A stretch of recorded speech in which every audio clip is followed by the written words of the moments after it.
Check, check one, two, check.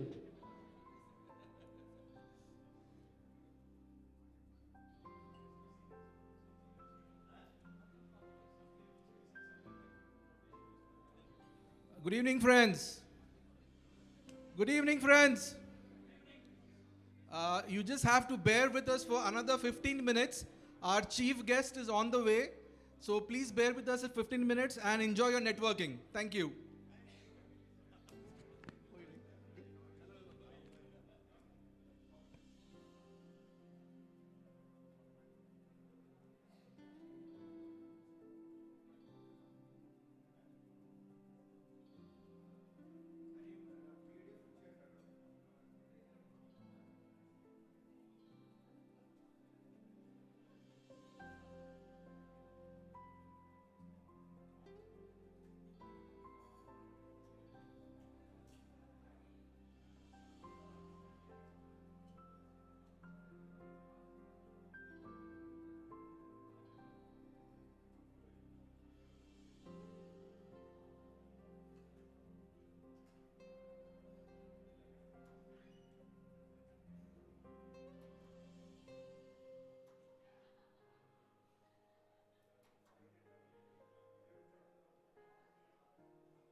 ഇല്ല, അത് മ്യൂട്ടാണ്. അത് കാണിക്കുന്നില്ല.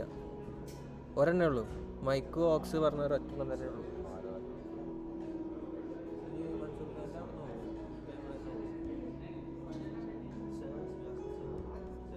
മിക്സറിന് ഏതാ ഓണാക്കിയിട്ടുള്ളത്?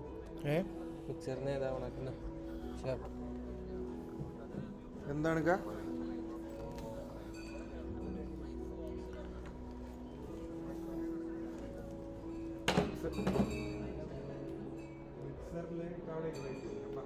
മിക്സറിൽ ഓഡിയോ എനിക്ക് കാണാം. അതൊന്ന് പോസ്റ്റ് ചെയ്ത്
ഇപ്പോൾ മൈക്ക് ഓഫ് ആയിട്ടുണ്ട്. ഇവിടെ നമ്മളിവിടെ സംസാരിക്കുന്നത് കേൾക്കുന്നുണ്ട് ലൈവിൽ. ഇപ്പം ഞാൻ ഇവിടെ അൺമ്യൂട്ട് ചെയ്തിട്ടുണ്ട്.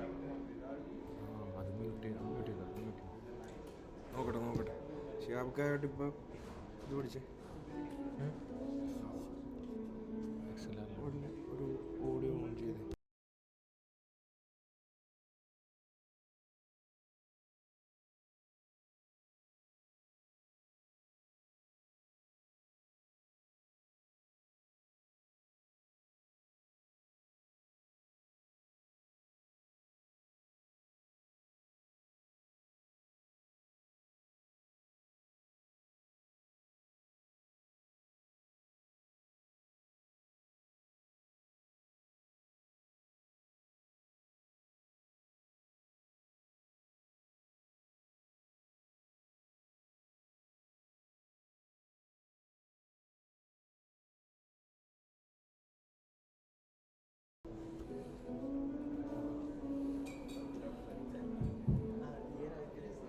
Bear with us for another 15 minutes.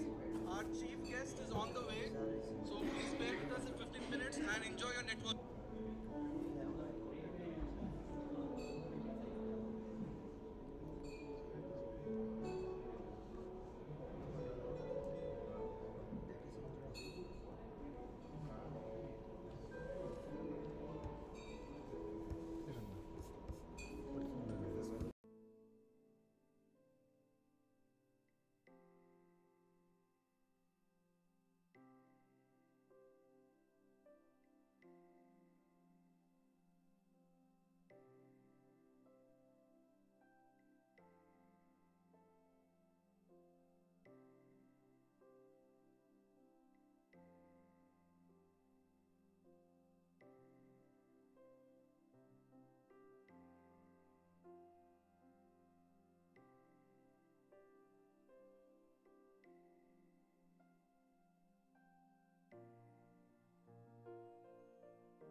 Good evening, everybody.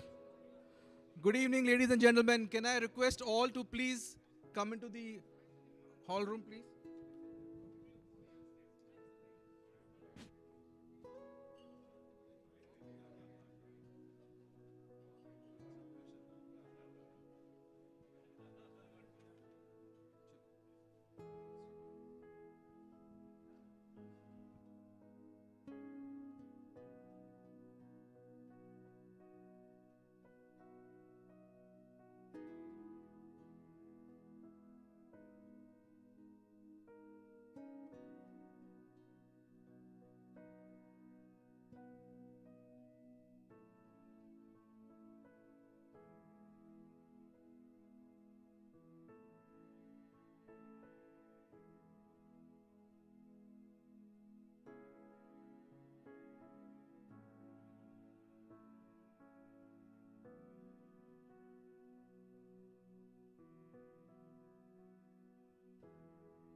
Good evening, friends. Just trying to get your attention. Good evening, friends. Thank you so much. Just a small protocol. People having their mobiles, if they have, can either put it on silent or on vibration.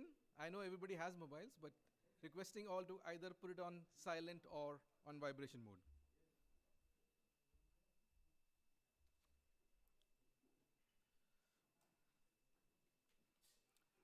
Thank you. Everybody settle down, please. Before we start, I really want to say a big thank you to Mrs. Fatima, who's actually come in now from Abu Dhabi. She had an event over there, and please look at the dedication. Thank you so much, Fatima. Thank you so much. Thank you. Right, we'll start off this evening. Good evening, ladies and gentlemen. My name is Franklin. I will be the MC of this event. Along with me is my colleague Lalita, who will be actively participating and taking care of the agenda as we move forward. Welcome to the Silver Jubilee celebration of Indian Institute of Quantity Surveyors, also known as IIQS. During the course of the event, yes, we would say IIQS. Most of the time, it represents Indian Institute of Quantity Surveyors. Our motto, light it to learn and live. Firstly, thank you to each and every one of you for being here with us today. We are very pleased to be able to welcome those who have been with us for a very long time and also the new members who have joined our community. A good statement to remember, tell me and I forget, teach me and I may remember, involve me and I learn. That's what as IIQS we do. We involve each and every one of you in various ways, either having seminars, workshops, etc. And we want you to learn and grow with the community, which is our motto. Before we get started, I would like to express my sincere appreciation to all of you who have generously helped us make this event come together and become a success. We couldn't have done this without you. We are thrilled to have you join us and can't wait to tell you all the amazing things, and I would stress on the word amazing things, we have achieved till date over the past 25 years.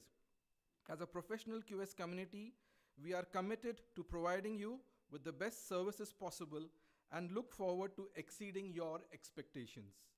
On the onset, I would firstly welcome our chief guest, Fatima. Thank you so much for coming. Our keynote speaker, Dr. Christopher Abraham. Let me also mention one thing about Dr. Christopher Abraham. He is also in an event finishing and coming over here. You know, that's the dedication we have as professionals. I would also welcome the IIQS Board of Directors, the IIQS committee members, IIQS panel members from our debates and guests. The first activity on our agenda is lighting the lamp. I would kindly request our chief guest to please come forward along with our President Matthew Verghese, our Vice President Johnson Neal, along with our Board of Directors to please come forward, who will be invited by Lalita.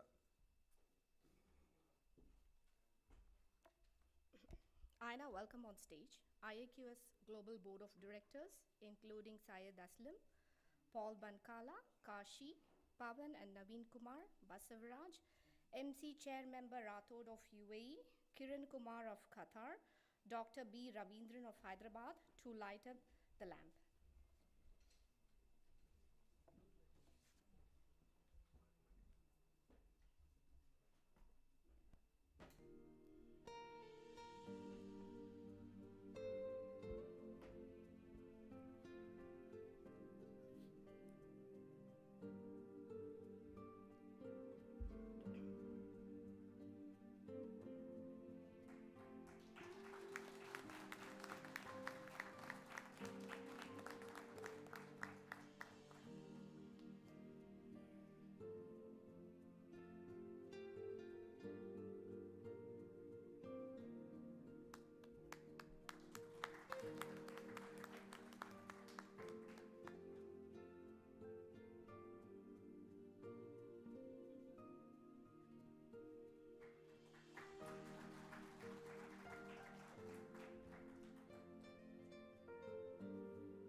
Thank you, everyone.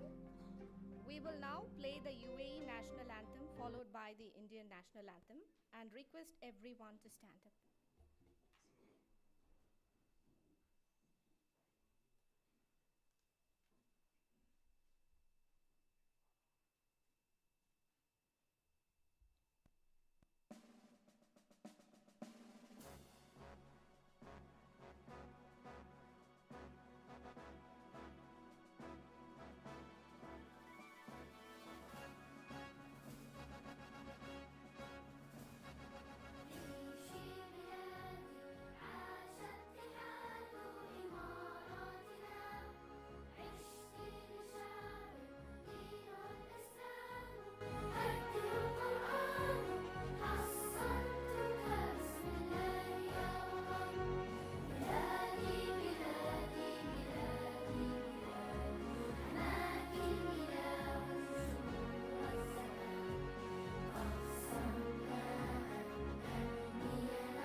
जनगण मन अधिनायक जय हे भारत भाग्य विधाता। पंजाब सिंध गुजरात मराठा द्राविड उत्कल बंगा। विंध्य हिमाचल यमुना गंगा उच्चल जलधि तरंगा। तव शुभ नामे जागे तव शुभ आशीष मागे। गाहे तव जय गाथा जन गण मंगलदायक जय हे भारत भाग्य विधाता। जय हे जय हे जय हे जय जय जय जय हे। जन गण मन अधिनायक जय हे Bharat. We now request everyone to take your seat as we are about to commence the event. We now invite on stage our IAQS Global President, Mr. Matthew Varghese, to deliver the welcome note and introduction address of the Silver Jubilee event.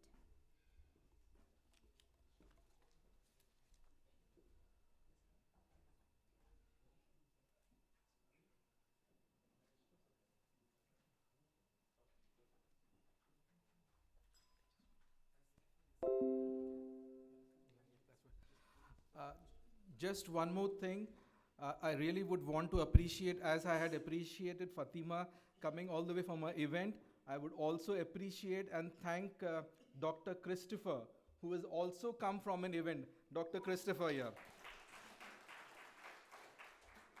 Thank you, Doctor. I would now welcome Matthew Varghese to give the welcome speech.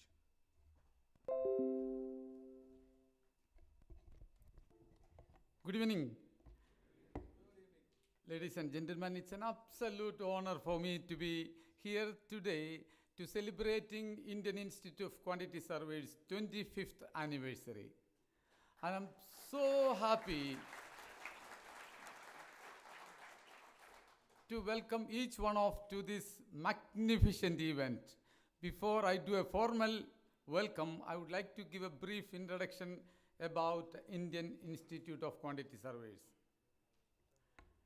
If some of you, if you go back to your memory line before 2000 or 1990s time, how the construction industry were here in United Arab Emirates, how the seniors who are here involved in the construction, particularly in the profession of quantity surveyors. If some of you, if you had a profession in your old passport with a quantity surveyor, you see the English translation of quantity calculation technician or quantity calc tech. Many of our Indian engineers were not really happy with the designation they had in their passport, because that designation was not an exempted category where you get easily to switch job in Dubai. So many of you want to really have a better designation. Many of them, I remember, young engineers come there, they demand, I would like to have a position as a engineer or quantity engineer or anything with engineer with quantity. What happened? Our senior members who were there at the time, 1990s or prior to that or just post 1990s, so our friends in the industry, some of the Sri Lankan friends, for example, they come here and they get a better job in quantity surveying, and they were able to really do much more than the basic quantity surveying or takeoff, which Indians were assigned to do it. So what happened afterwards? So these youngsters at the time gathered together and agreed, okay, let's invite industry professionals. Let's ask industry professionals to come and talk in our forum. Very small group of people, they come and talk about contract, commercial management, procurement management, insurances, and the list was endless over the years. So many of the youngsters who are in the quantity surveying profession felt that there is something beyond taking off only.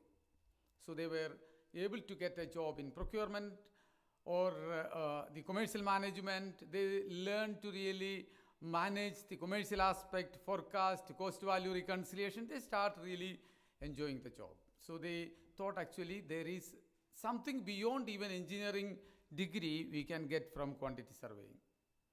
The engineering, civil engineering particularly in India at the time, most of the civil engineers or the family members thought actually going to the construction site is not really a respectable job at the time. So civil engineering was a hard job at the time.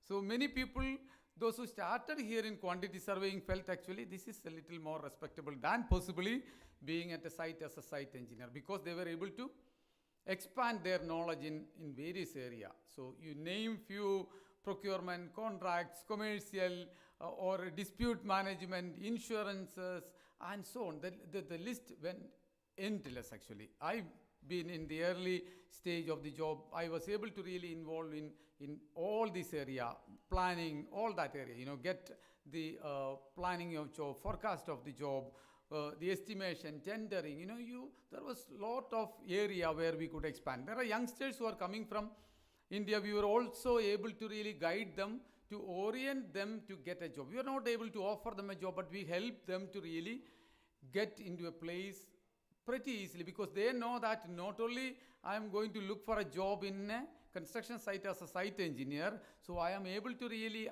apply for a position of a quantity surveyor, procurement engineer, planning engineer, and so on. So a bit of small support, orientation, guidance given to these young engineers will help them to really secure a job. Along with that, we started our journey in quantity survey. Some years later, we have created the informal group to a formal group called Indian Quantity Surveyors Association. I remember the name and the logo we created, the bylaw we created. The first thing we created a bylaw saying that the quantity surveying group really need to be truthful. They have to be ethical in their action, because they are managing the number for a company or a project. So they have to be binding with the code of conduct which Iiqs has set. So people were very happy to go. We started in Grand Hotel in Dubai, then Al Futtaim Training Center in Dubai, then it became a formal group, Iiqs, with a formal code of conduct, bylaw. There are association of articles. We created a lot of documentations, made people to really come as a formal group. Then again, years passed actually, then we realized actually, so we branched out to India. We had a number of one-day colloquium in Bangalore, Delhi, Kolkata, Mumbai, and various places. All these places where we selected the prime places in India, be FICCI in India or IIT in Delhi. So we went to that. People invited us to really go and speak there. So we associate with various institutions in India. IIT was one of that. You all know that where IIT really stands in our professional excellence.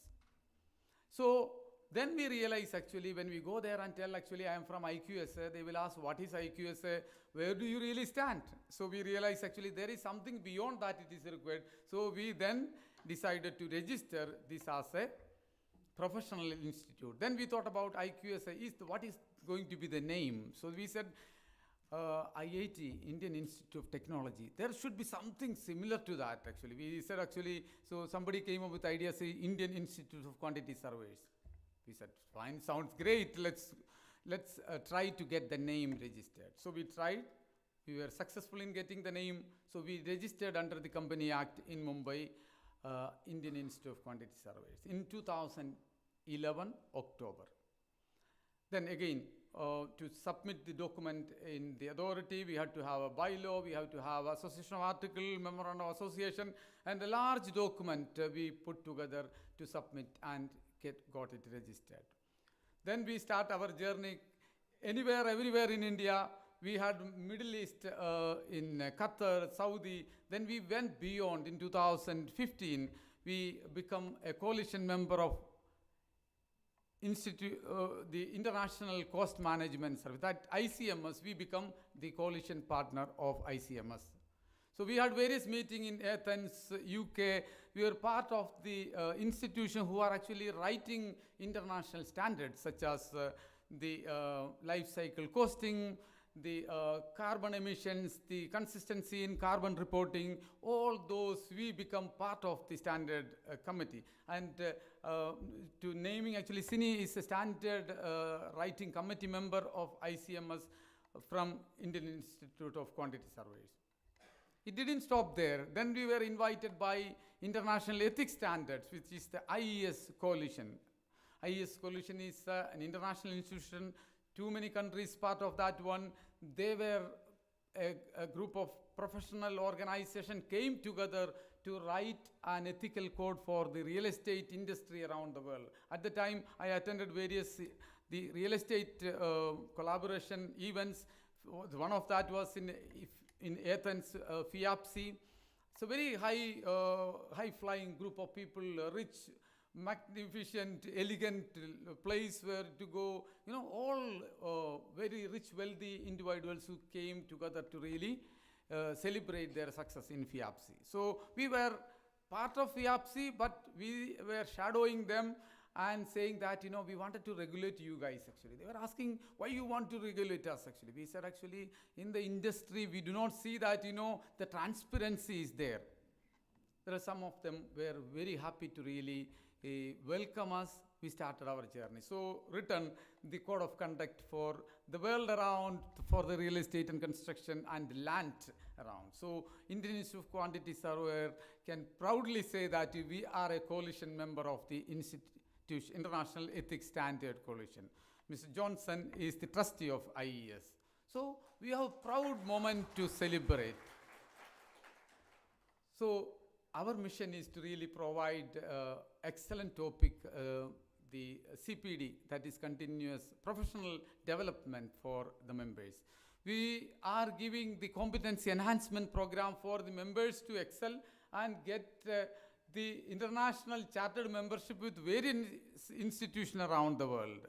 We also said actually our members has to really follow lifelong learning, certain numbers to become or to maintain the membership with Indian Institute of Quantity Surveys. So then we set a vision actually, we wanted to be a chartered institute in India. So we were always benchmarking against the best in the world actually. Our role model were RICS, Royal Institute of Chartered Surveys. We look at their functioning, their organization structure, how do they really become so prominent in this world, all that. So we created everything required to reach that level. So becoming a chartered status in India had lot of struggle actually. We prepare a dossier to submit it to Prime Minister's office to really get it through the Parliament resolution. We are not yet there, but we are confident that we will be there on one day.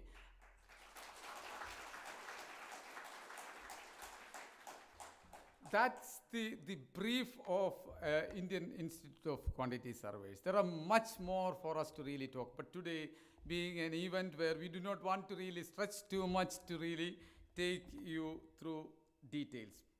Now, before actually moving, I would really want to welcome the dignitaries of the day. To start with our chief guest, Ms. Fatima. I was fortunate to work with Fatima in tourism development in Abu Dhabi. Ever since I have seen her actually, the way she approached, the way she involved in the professional organization, be RICS, be Chartered Institute of Arbitrators. She created her own legal consultancy. She had a consultancy prior to that one. More importantly, actually, when I invited her when I called her for this event to really see her availability, I was not really very optimistic. Actually, I can really pursue her to come from Abu Dhabi all the way to Dubai on a weekend. She said, I am not in Abu Dhabi, I am in London actually. And she said, actually, can you please send me the details for me to really look at it? I said, of course, I would definitely give you the details. I sent to her details through an email. I think within a couple of hours time, I got really a confirmation saying that, I happily accept it. And that is Fatima. And she came with a young leader, Haya, her daughter. And we welcome her to this event actually. And Fatima, we are honored with your presence. And on behalf of everyone gathered here, I wholeheartedly welcome you to this event.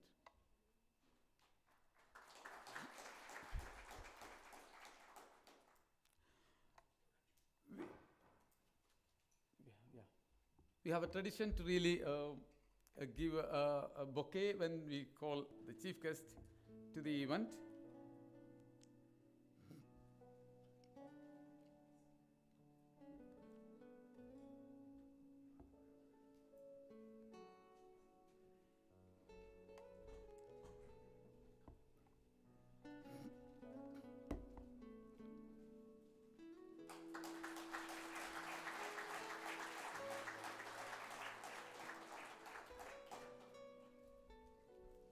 Thank you. We have our keynote speaker, Dr. Christopher Abraham, CEO and head of Dubai campus, SP Jain School of Global Management. Dr. Christopher came to Iiqs number of times. He's a great personality, great leader, and his knowledge, immense knowledge, he shared with our members many times, and his willingness to contribute, willingness to be among professionals is so much appreciable. And we are honored today with Dr. Christopher Abraham's presence. We thank you so much and welcome to you to this event, sir.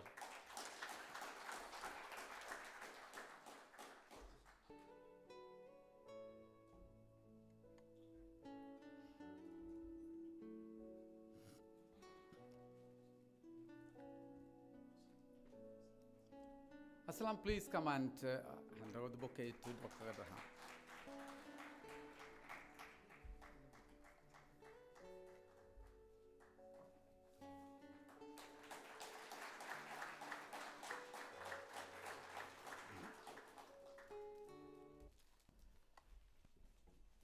We have two panel discussion today. The panel discussion is being led by Naveen Kumar, Mr. Sunil Sukumaran, Amar Tahiliani, Arun Vishweshwaran, Sampath Raman. This is about artificial intelligence in construction industry. When I met Mr. Sunil Sukumaran outside, and he came with his lovely daughter, and he was introducing me, he said that, she is in artificial intelligence. I told her, actually, keep some questions for your father, actually, when he's on the dais, actually. Wonderful, wonderful panel, actually. Very very senior members in the industry, on company and leading companies, top leadership in the industry. I welcome all 5 of the first panel to this event.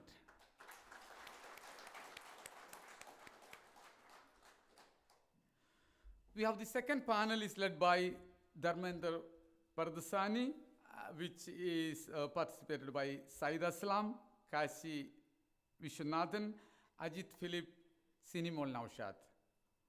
All the 5 are the senior leaders or the soul of IIQS.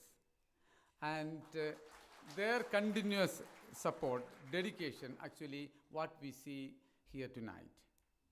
I wholeheartedly welcome all the 5 senior members of Indian Institute of Quantity Surveyors to this event.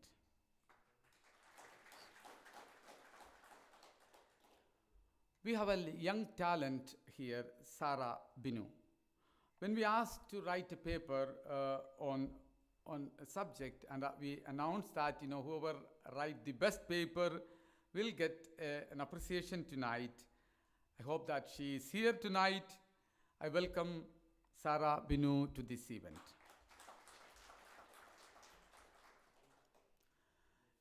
As we are celebrating 25 years of success, we are awarding the topmost recognition of Indian Institute of Quantity Surveyors as Fellow of Indian Institute of Quantity Surveyors to 21 industry leaders, professionals from the industry. And I welcome all of them to this magnificent event.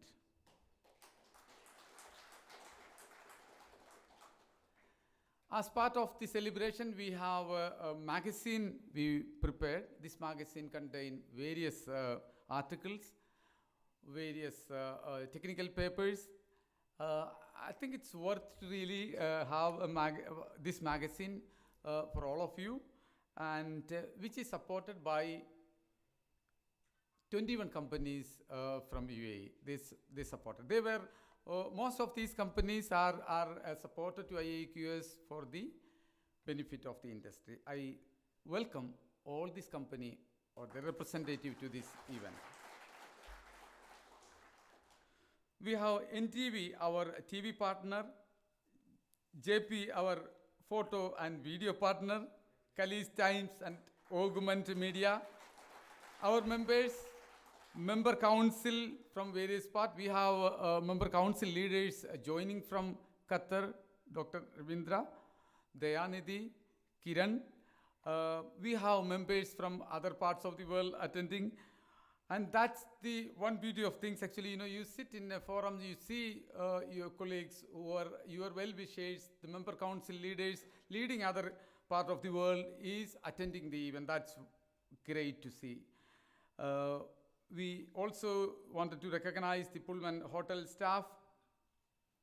Most valuable guest, let me welcome each one of you to this magnificent event. If I miss anyone, I welcome anybody who I have not named to this event. Once again, to this event, hearty welcome. Happy 25 years. Silver Jubilee to us. Enjoy and continue. Learn the rest of this evening. Thank you so much.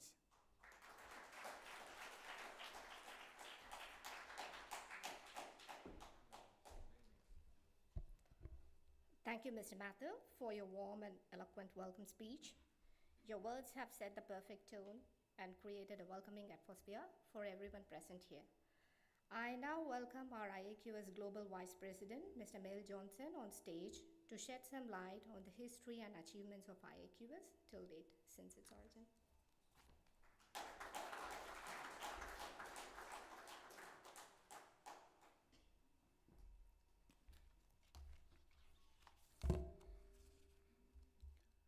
Good evening, esteemed guests, speakers, members of IIQS, ladies and gentlemen. It has been an honor and privilege to be associated with IIQS from the beginning until today. especially on this special occasion of the Silver Jubilee celebration. It's been amazing to witness the history and achievement of IIQS over the past 25 years.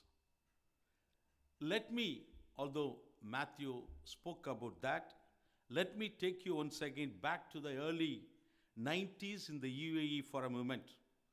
Those days, as a young civil engineers and quantity surveyors, we faced serious challenges in finding proper quantity surveying jobs or progressing in our QS careers, as we did not have formal qualifications or adequate knowledge and skill sets in quantity surveying or contract management. I remember a story. Two Australian sailors went into a pub in London. They drank the whole night. Morning they came out. It was very foggy and dark, and they did not know where they were. And there was a senior naval officer, highly decorated with medals on his uniform, came towards them. And the sailor asked the naval officer, "Hey man, where we are?" And the naval officer, offended with those disrespectful words, he said to them, "Do you know who I am?" The sailor said to his friend, "My friend, we are really in a mess now. We don't know where we are. He does not know who he is." We don't know where we are, and he does not know who he is. And honestly, similarly, we were in that situation then as quantity surveyors. In the dim professional journey, an association was born in December 1998 to give light to many engineers and quantity surveyors. It was called, as Matthew mentioned, IQSA, Indian Quantity Surveyors Association.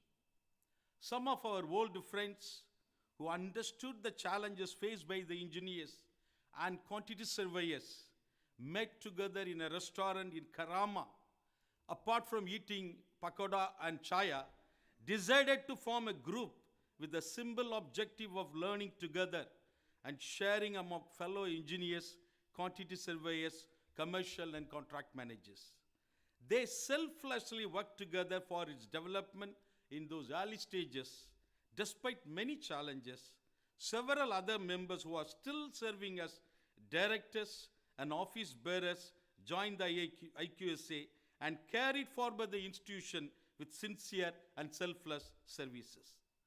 To take this institution to the next level, IQSA was renamed as the Indian Institution of Quantity Surveyors and registered under the Companies Act in India in October 2011.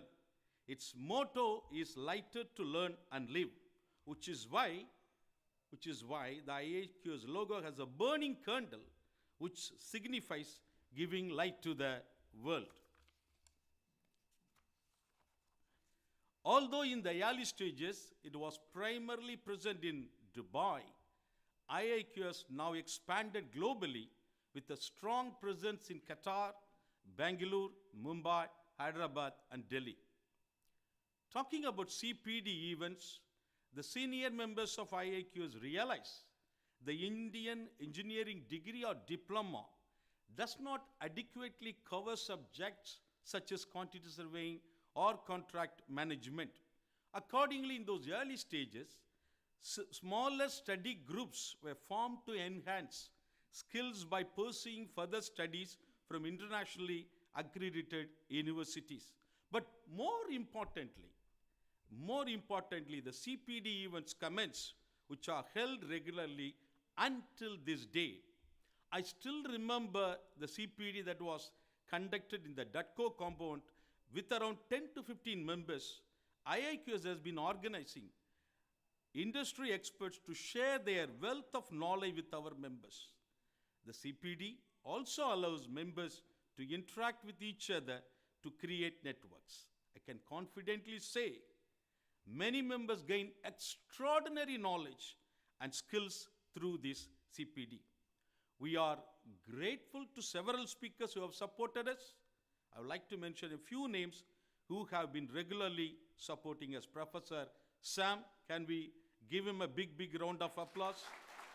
Mr. Chatura, Mr. Ajanta, Mr. Sambat Raman, Mr. Vengat, and Professor Christopher. To give you some recent data from the last 6 years, IIQS organized 59 CPD events, completely exceeding members' expectations. Competency Enhancement Program, CEP. Apart from the monthly CPD, IIQS has been conducting the Competency Enhancement Program, CEP, for young engineers and quantity surveyors. It started in 2009 as APC Matrix, which has been running for over 14 years till present. IIQS volunteers and more than 15 reputed speakers from the industry have been regularly supporting this program. We are so grateful to all of them. As a result of CPDs and CEPs, over the years, IIQS as an institution has grown, and many of its members have successfully upgraded their postgraduate qualifications and attained professional membership from various global professional bodies such as RICS, AIQS, CIOP, etc. Not only that, I can also proudly say that many of our members have achieved key positions in their respective fields. International conferences. IIQS, as Matthew mentioned, also conducted few international conferences during this journey. A one-day conference was organized in Bangalore in 2015, where leading industry speakers from construction and legal backgrounds participated. We also organized a conference in partnership with FICCI and ICC on infrastructure and contract management in 2018 in New Delhi. Apart from the CPDs and CEPs, IIQS also organized family events, sports events, and physical fitness program to interact with other members and inspire them to feel like they are part of a large family. Talking about global recognition, IIQS received global recognition by associating with organizations like IESC, ICMS, AIQS, etc. IESC is a coalition to provide a set of shared high-level ethical standards to those operating in the construction and real estate industry. IIQS became a coalition member of IESC in 2015. Similarly, ICMS is a principle-based international cost management standard for the global construction industry. IIQS also became a coalition member of ICMS in 2015. IIQS also signed an agreement of cooperation with AIQS in 2013. Talking about other affiliations, IIQS has been affiliated with IBPC under the support of Embassy of India in Doha, Qatar since 2013, also affiliated with the Indian Business and Professional Council, Sharjah, from 2012 to 2014. Ladies and gentlemen, in this hour of great joy, I would like to thank several senior members who have supported us in this journey, starting from our President, Varghese Matthew, Executive Director Jacob Joby, Hiraikar, Syed Aslam, Kasi Viswanathan, Naveen Kumar, Sajid Siddharthan, Basavaraj, Pavan Kumar, Ganesh, Ramarao, and who can forget, Paul Bangala.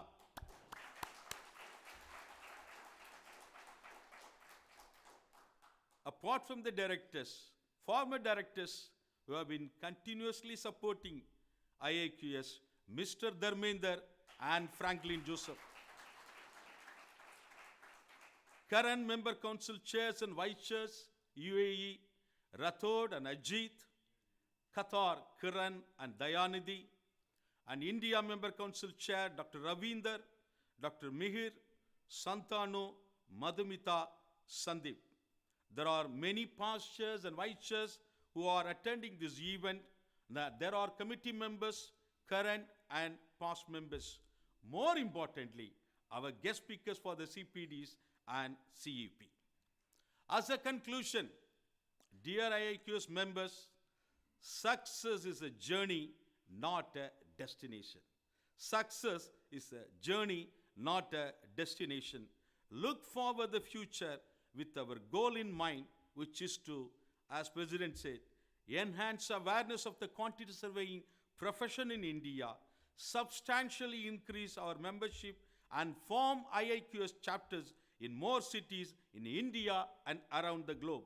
Enhance the competency level of our members and encourage them to follow the highest ethical standards without compromising on our values of honesty, ethics, transparency, and accountability.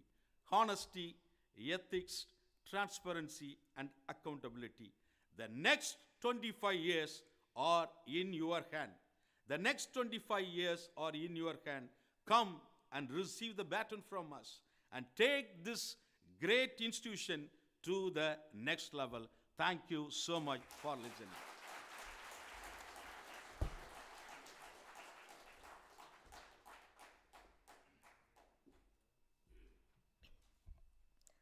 A heartfelt thank you, sir, for your captivating presentation on the rich history and remarkable achievements of our association over the past 25 years. It was very enlightening. Thank you.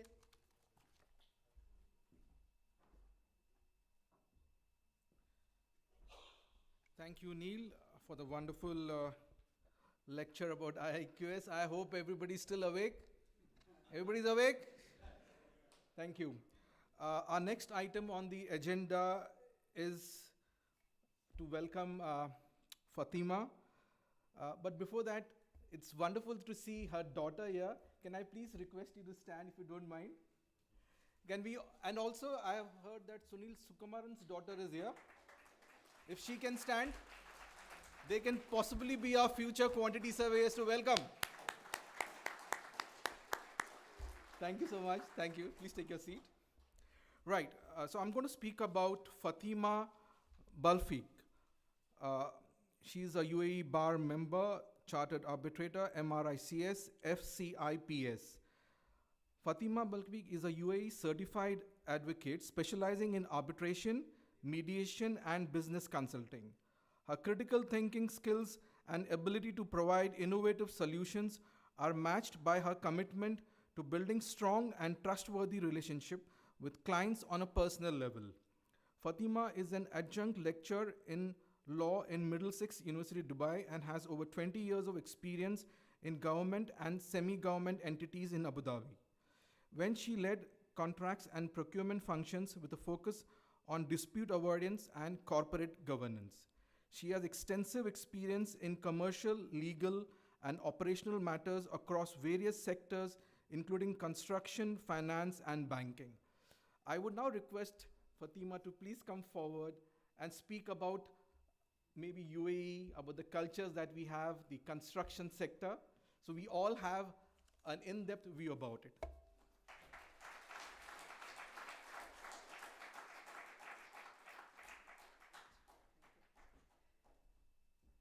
Good evening, everyone. Before I start my speech, I have a question for Verghese Matthew. I've seen his picture while he, I suppose, 20 years ago or 25 years. How does he become younger with time? I have no idea. He has to pass his secrets to me for sure. I've had the absolute pleasure to work with Verghese. I cannot believe that I'm going to say almost 10 years ago. How time flies, and we were able to achieve the last project I worked on in Abu Dhabi, which was the Louvre Museum, which is a magnificent and a special project and very near and dear to my heart. And through that project itself and through that work experience, with all the challenges and all of the unique difficulties that we have dealt with, we were able to really truly see the values of IIQS really shine through the work that Varghese Matthews have provided and put forward during that time. He have told me today that IIQS started with humble beginnings, but there is nothing humble about what I've seen and witnessed today. It's all very magnificent, extremely promising, and if that is what you guys were able to achieve during 25 years, then really sky is the limit for the next 10, 20, or 30 years ahead. Today, I am very honored and humbled to be joined or be joining the Jubilee celebrations today, gathering a great number of dedicated professionals and dedicated to excellence in the field of quantity surveying. A field that, even as the speakers today were mentioning, it wasn't always clear what a quantity surveyor was doing. Even within the teams, I was in the procurement department, and everybody would not even be sure what procurement does, to be honest, because they try to avoid us like the plague at all times. But even quantity surveyors, I would say even more, because nobody really understood what value quantity surveying really added to projects and construction. But once developers and construction companies tapped into the real value of quantity surveying, this is where we saw a huge shift in the direction and in the quality that we see in the projects as we stand today. Through tendering, through managing variation orders, and even through managing disputes. I would also like to highlight that in the next, if there is one trend that is definitely showing right now, is the trend of relying heavily on dispute avoidance techniques in the construction field. There is a huge reliance in the field of dispute avoidance, and one of the main tools enabling dispute avoidance is the reliance on accurate, correct, and very transparent quantity surveying efforts. I'm a member on the WRB board, the World Regional Board in RICS, and there's a huge reliance on upskilling, capacity building of the next generation of quantity surveying. And when I see what IIQS are doing, I am reassured that we're definitely going in the right direction. Another trend that is happening, and it is absolutely undeniable, is the reliance on tools that are prior to arbitration or litigation in the legal field, which is the reliance on adjudication. There are many initiatives coming out of the government of Abu Dhabi, government of Dubai, even we see it in Saudi, where in the FEDEC contracts, it is no longer stricken out the word adjudication, because, you know, for the longest time, whenever we saw MABs or adjudication or DABs, we immediately strike out and remove out of the FEDEC contract. But that is no longer the case, and actually adjudicators are welcomed to look into it. And I think that presents a very unique opportunity to people like you in the room, quantity surveyors, engineers who have in-depth technical knowledge about the projects and how the reality of the project happens and the challenges of it. If you have the acumen or the knowledge or the know-how of the legal industry, I think also that will provide a very interesting opportunity for another avenue of collaboration between the commercial aspect, technical aspect, and the legal aspect to run a healthy and viable construction project. The other thing I want to mention is the importance of CPD, which again, IIQS have really knocked the ball out of the park with this one. It is really the lifeline of development. I would not be here today addressing you unless I have relied heavily, not on my degrees, because we can always get the degree and shelf it on a shelf, but the actual continuous professional development, that curiosity, that seeking of knowledge. We see it in the topics that we will discuss today during the celebration and this gathering, the discussion of AI. AI, we still don't know the full ramification of it. The younger generation might know more about it than we will ever do. It is an ever-changing, ever-developing field, but the discussion about it needs to start. The knowledge sharing about it needs to continue. And that CPD spirit need to also continue with us. Seminars, workshop, training sessions are some of the tools that we can utilize in order to get access to those new skills, fresh insights, and deeper understanding of the profession. In addition, we have also a unique set of challenges that are being presented, and this is us looking ahead. There's a huge number of mega and giga projects, and as I know, like the word mega projects and giga projects are now buzzwords of some sort, but a very innovative project such as the line in Saudi, it will require a very unique set of skills in order for it to be delivered. And with that, it will present a unique set of challenges. So what are the challenges that we're going to see in those advanced and innovative projects that we are seeing being planned and advertised for and spoken about? And that is the topic of the second panel that you have here today. I would say that another thing that I want to highlight is, alongside with celebrating and looking forward or looking ahead in what we have to look backwards as well and really commend the vision and the dedication and the foresight of the leaders, whether they are past or existent, to IIQS.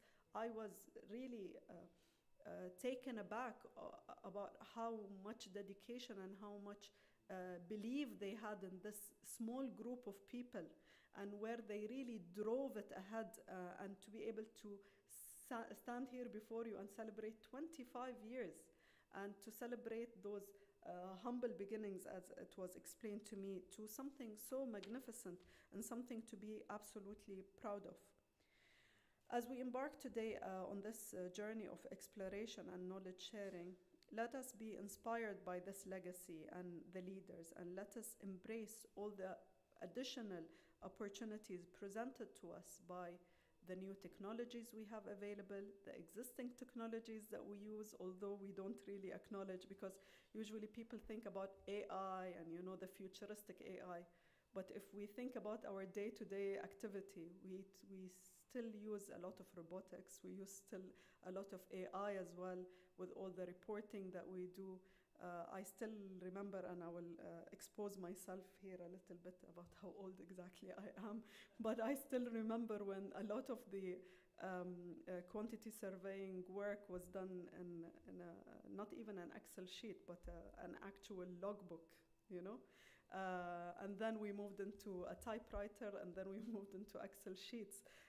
And now it's fully computed on ERP systems and Maximo systems and Oracle and so on. Even when we are speaking about managing the projects as well, we are using and we are relying on a lot of those advanced technologies and giving us a snapshot idea about where the project is, what are the risks that we foresee, and so on. I will invite you all to engage actively, share your insights, cultivate an atmosphere of learning and collaboration, and together with different, and I know I'm speaking to a room of quantity surveyors, and I've cheated my way into being called a quantity surveyor. I'm a facilities management quantity surveyor. So people usually look me like with a side eye saying that is not real quantity surveying. But alas, I'll say that I'm also a part of this group. I see a bright future. I see a way of collaboration and integration of different industries. I see a conversation that have never been happening now, a conversation between commercial arms, technical arms, and legal arms, looking together, collaborating in ways that are more meaningful in order to achieve the common goal of delivering sustainable, efficient, and hopefully one day, timely projects. Again, congratulations for the IIQS on reaching this amazing milestone. And here is to 25 years more of excellence, collaboration, and growth. Thank you very much, and I look forward to the rest of the evening and the enriching interactions and insightful discussions. Thank you.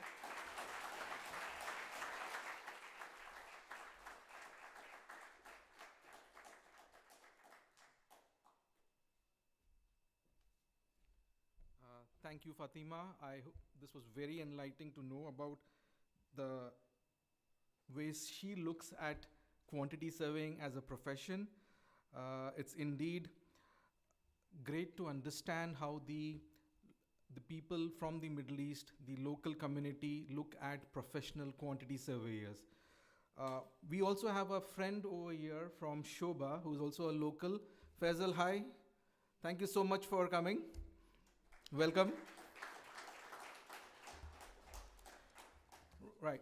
Next item on our agenda is our keynote speech. Our keynote speech is by Dr. Christopher Abraham. Dr. Christopher Abraham is a PhD in business administration, design thinking, and innovation, and has 3 postgraduate qualifications. 3. One in HRM, business administration, labor and administrative law. Dr. Christopher Abraham is a certified design thinker from IDEO standard and is a fellow of the Chartered Institute of Marketing, UK. He has 37 years experience in management, consulting, marketing, and management education in India, Singapore, and UAE. Currently, he is the CEO and head Dubai campus and senior vice president Institutional Development at the SP Jain School of Global Management, a Forbes Top 10 Economist, FT Top 100 ranked business school with campuses in Dubai, Singapore, Mumbai, and Sydney. Dr. Abraham has a visiting professor at many leading universities in Australia, USA, Canada, Singapore, and UK. Earlier in Dubai, he headed the executive MBA program of XLRI Jamshedpur, one of Asia's top business schools. Dr. Christopher's area of competence are innovation, design thinking, behavior design, neuroscience of decision making, future of education, science of happiness, leadership, human potential, entrepreneurship, ethics and corporate governance, marketing and strategy. I think there is still 2 paragraphs which I can read, but I'm sure Dr. Christopher, he's saying no. I would now call upon Dr. Christopher to give his keynote speech.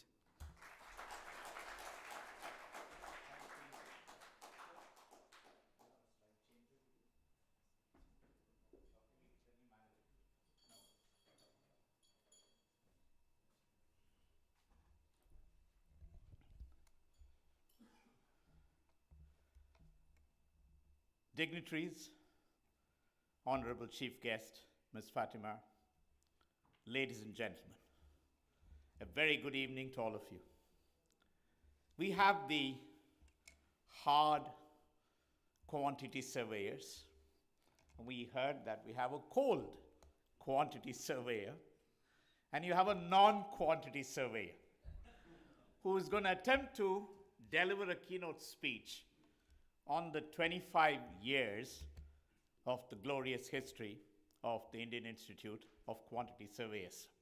Now, this number 25 may not be very significant in the large history of humanity, but I want to just put a context to it so you can really feel very proud about what you've achieved so far. Over the years, management consultancies across the world look at the corporate life of a company. It used to be 100 years, GE used to be 150 years, HP used to be almost 100 years, IBM is 100 years plus. And then in the 60s and 70s, it started dwindling. And here's the bad news.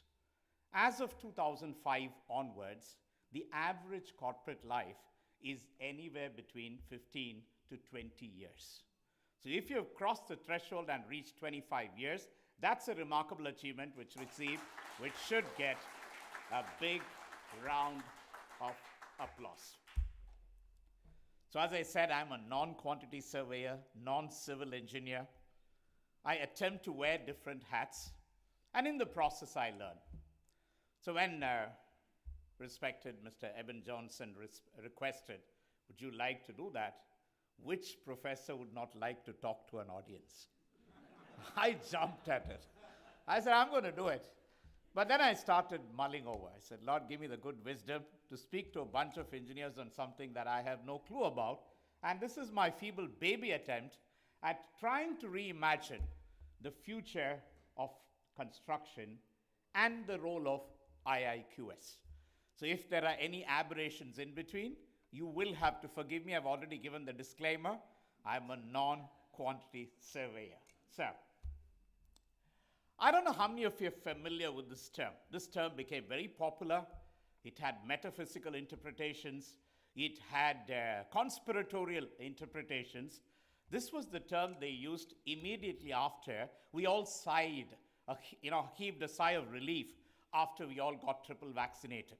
Now, whether that was right, wrong, that's a separate debate, and that's not the forum. This is not the forum for it.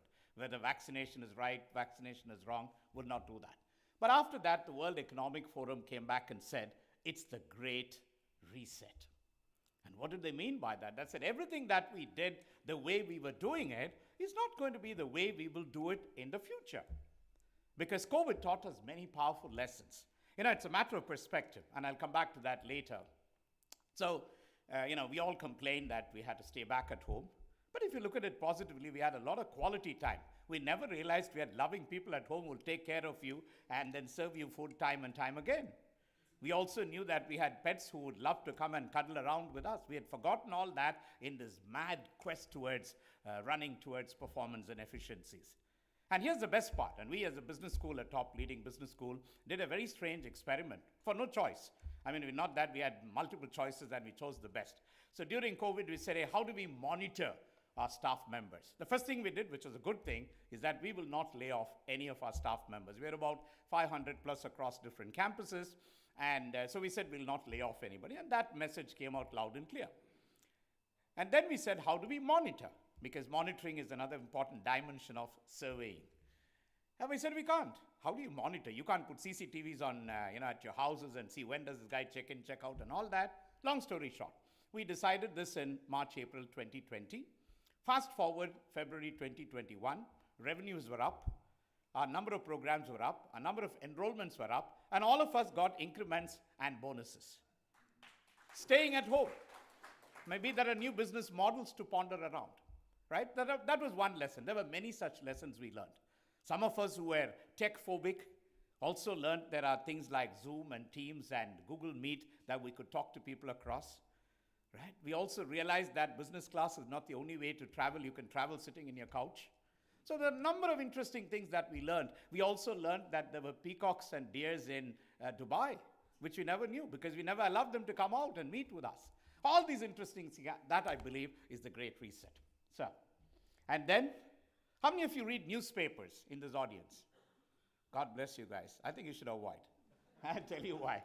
It's all this kind of negative news that comes out marauding us every single day.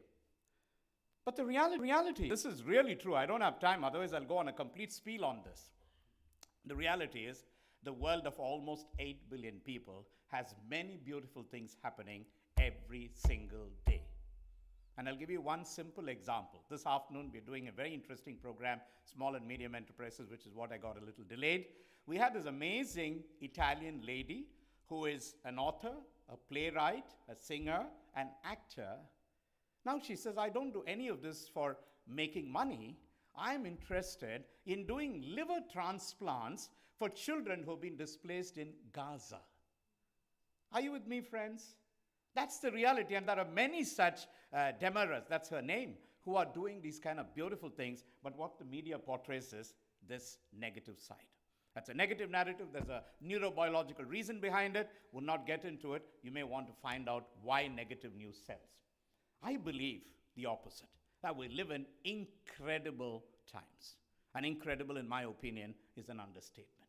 Everything that has happened, that's happening in the last few years, is so exciting. Some of you may say it's so painful, it's scary, tantalizing. Simple example. To reach 1 million users, the color television took almost 6 years. To reach 1 million years, Facebook took almost about, they say about 9 months. To reach 1 million people, ChatGPT took less than 2 weeks. Many of us know what happened. That's the rate of adoption. And some of us are scared, some of us are skeptical, some of us are worried, concerned, all legitimate. I believe we live in legitimate times. The next 10 years, trust me, and this is Gartner, okay, one of the most respected research organizations, which says in the next 10 years, the change that's going to happen is going to be even more faster, speedier than the last 25 years. Please, next one, sir. This is a reality. Change and uncertainty. We have a nice term. I'm going to scare you a little later with 2 acronyms. One of you might be familiar with, VUCA. I'll scare you with another one called BANI.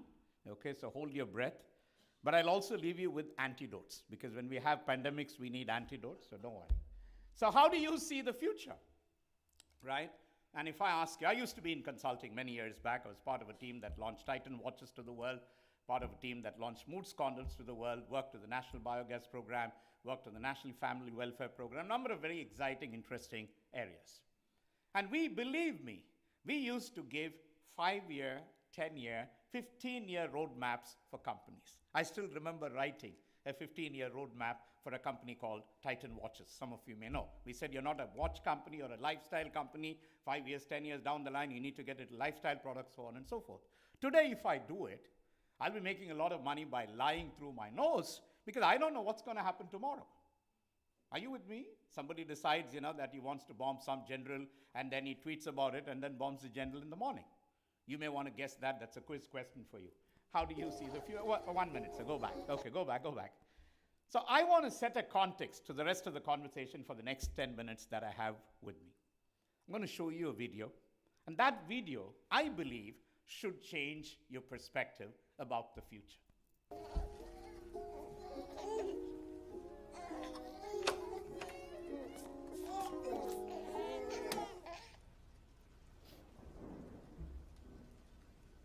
Listen up, babies. Life's not fair.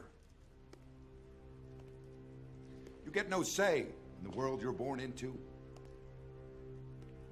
You don't decide your name. You don't decide where you come from. You don't decide if you have a place to call home, or if your whole family has to leave the country. Yeah, it's messed up. You don't decide how the world judges a person like you. You don't decide how your story begins, but you do get to decide how it ends. Yes!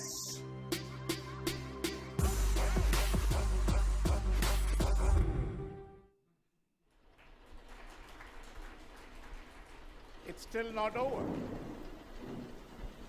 Right. So that probably sets the stage.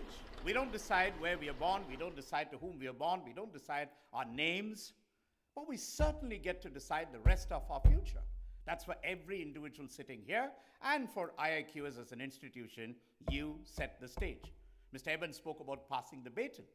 They've done a remarkable job, unbelievable what they've done, the passion and which Ms. Fatima alluded to. Now it's up to you. And the good news is that each one of us, if you go back to their stories, okay, you would realize that those beginnings were unbelievably humble. And from there to where they are today, I think a lot of us need to read the failure stories of the successful people. We normally read success stories, so we don't know the failure stories, but it'd be a good idea for us to do that. So now, reimagining the future of the construction. There's going to be a fascinating panel discussion. I know the experts are going to come in. I've already played my disclaimer, construction robots. What I also observed as a general layperson is that there are certain industries that adopt to new technologies very fast, and there are some industries which are very traditional, which are reluctant to adapt and embrace new technologies. And ironically, construction has been one of them. That it takes its own sweet time to say, okay, we'll do it our way. I work on a strategic level for many consulting companies in and around Middle East, North Africa. So I know the kind of pains that they go through in terms of strategic realignment, strategic change management, so on and so forth. But this is a reality. Robotic construction, artificial intelligence, these are no longer buzzwords. In fact, there's a new term which you might want to know, which is combinatorial. These technologies are no longer in isolation. You'll have the Internet of Things, which has sensors, which are detecting various things, which are sending various messages to warehouses, distribution centers, construction sites with robotic workers. That will be analyzed, big data analytics through artificial intelligence, machine learning, and then it will be sending deep censored data to various other people for us to take collective action, right? So this is the reality. Continue. Virtual and augmented reality. I'm a mentor for a company called Twin, TWYNN. These guys are into digital twins. Sitting right inside, let's say, the back streets of Ahmedabad, they actually manage robotically and artificial intelligently factories in Nigeria and Kenya. They could get into the factory, not only see the factory, not only see the machines, they can actually manipulate the machines. I'm not exaggerating, because I've seen it in my eyes, and I said, oh boy, this is kind of crazy. Now, this is good in the right hands, and I don't want to give you the other dangerous picture. You know what will happen, right? Blockchain. Now, this is another very interesting area where I think there are direct implications for the quantity saving fraternity, because the last portion, we spoke about transparency, we spoke about ethics, we spoke about the right standards, the right quality. Finally, it gets certified at the blockchain, which means it has no human intervention. It has digital intervention. It's a digital certificate. We are, again, I can proudly tell you, SP Jain as a global business school is probably one of the first business schools in the world to offer us certificates in blockchain. So you have, let's say, a prospective a prospective employer sitting in Mexico. He or she can check the credentials of our student through a blockchain certification link.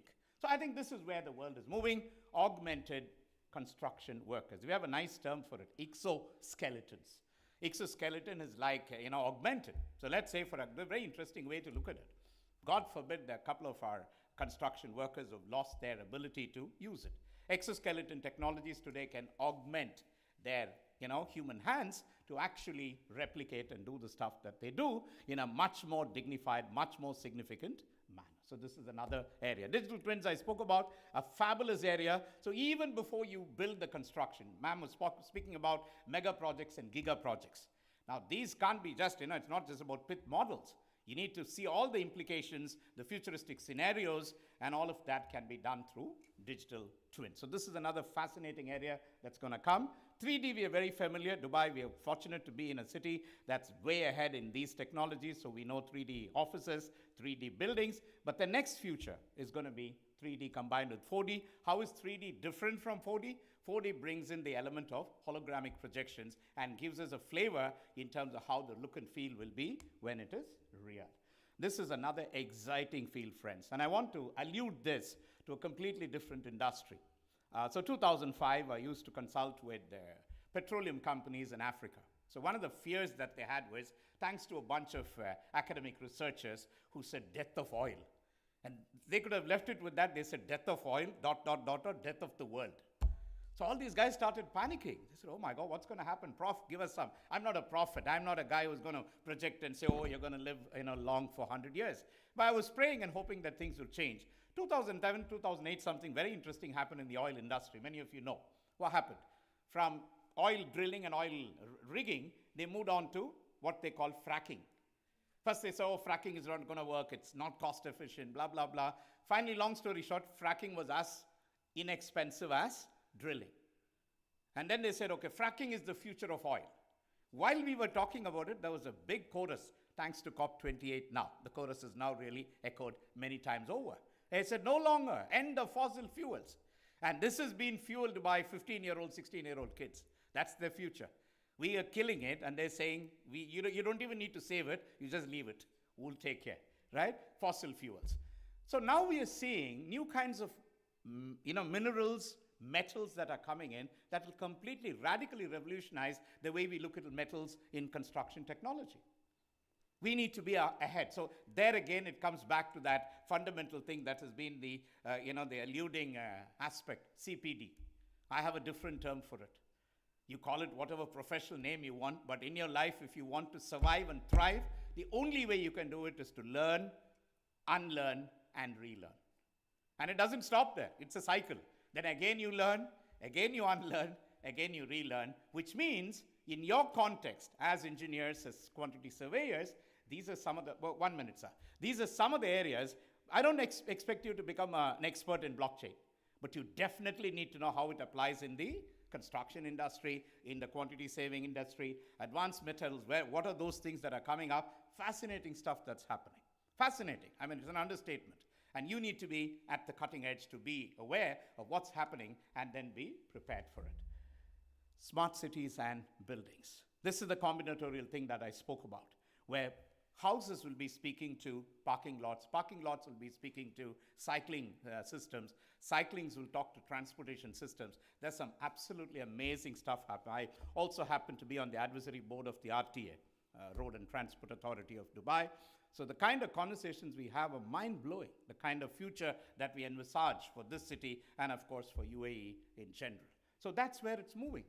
And thankfully, some of you touched upon it. I was excited when this word was repeated, because this normally doesn't come under technical conversations, but the future, though complemented by technology, will be driven by human beings.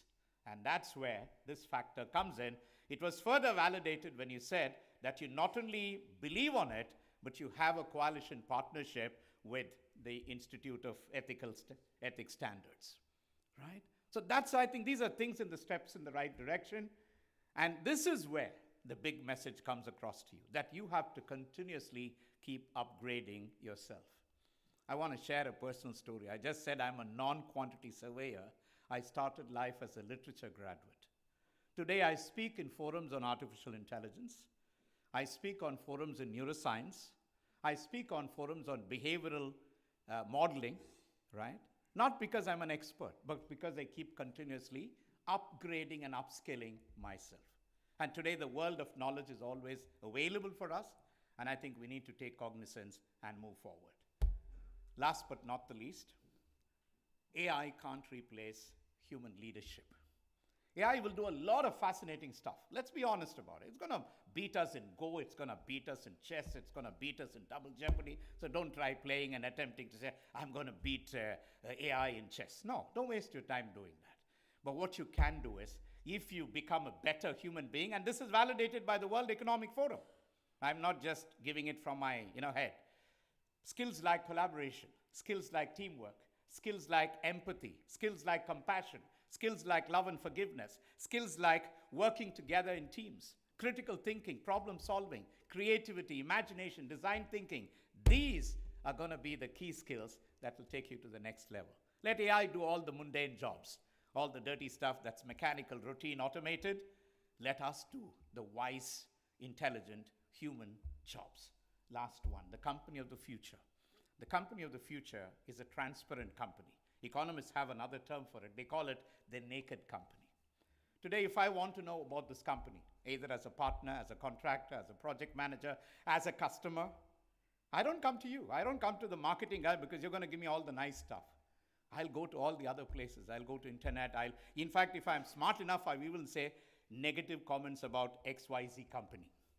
And I get a whole lot of companies, a whole lot of comments. If I want to be a prospective employee, I'll go to Glassdoor and find out. I won't go to HR. HR will tell you, this is heaven on earth, please join us.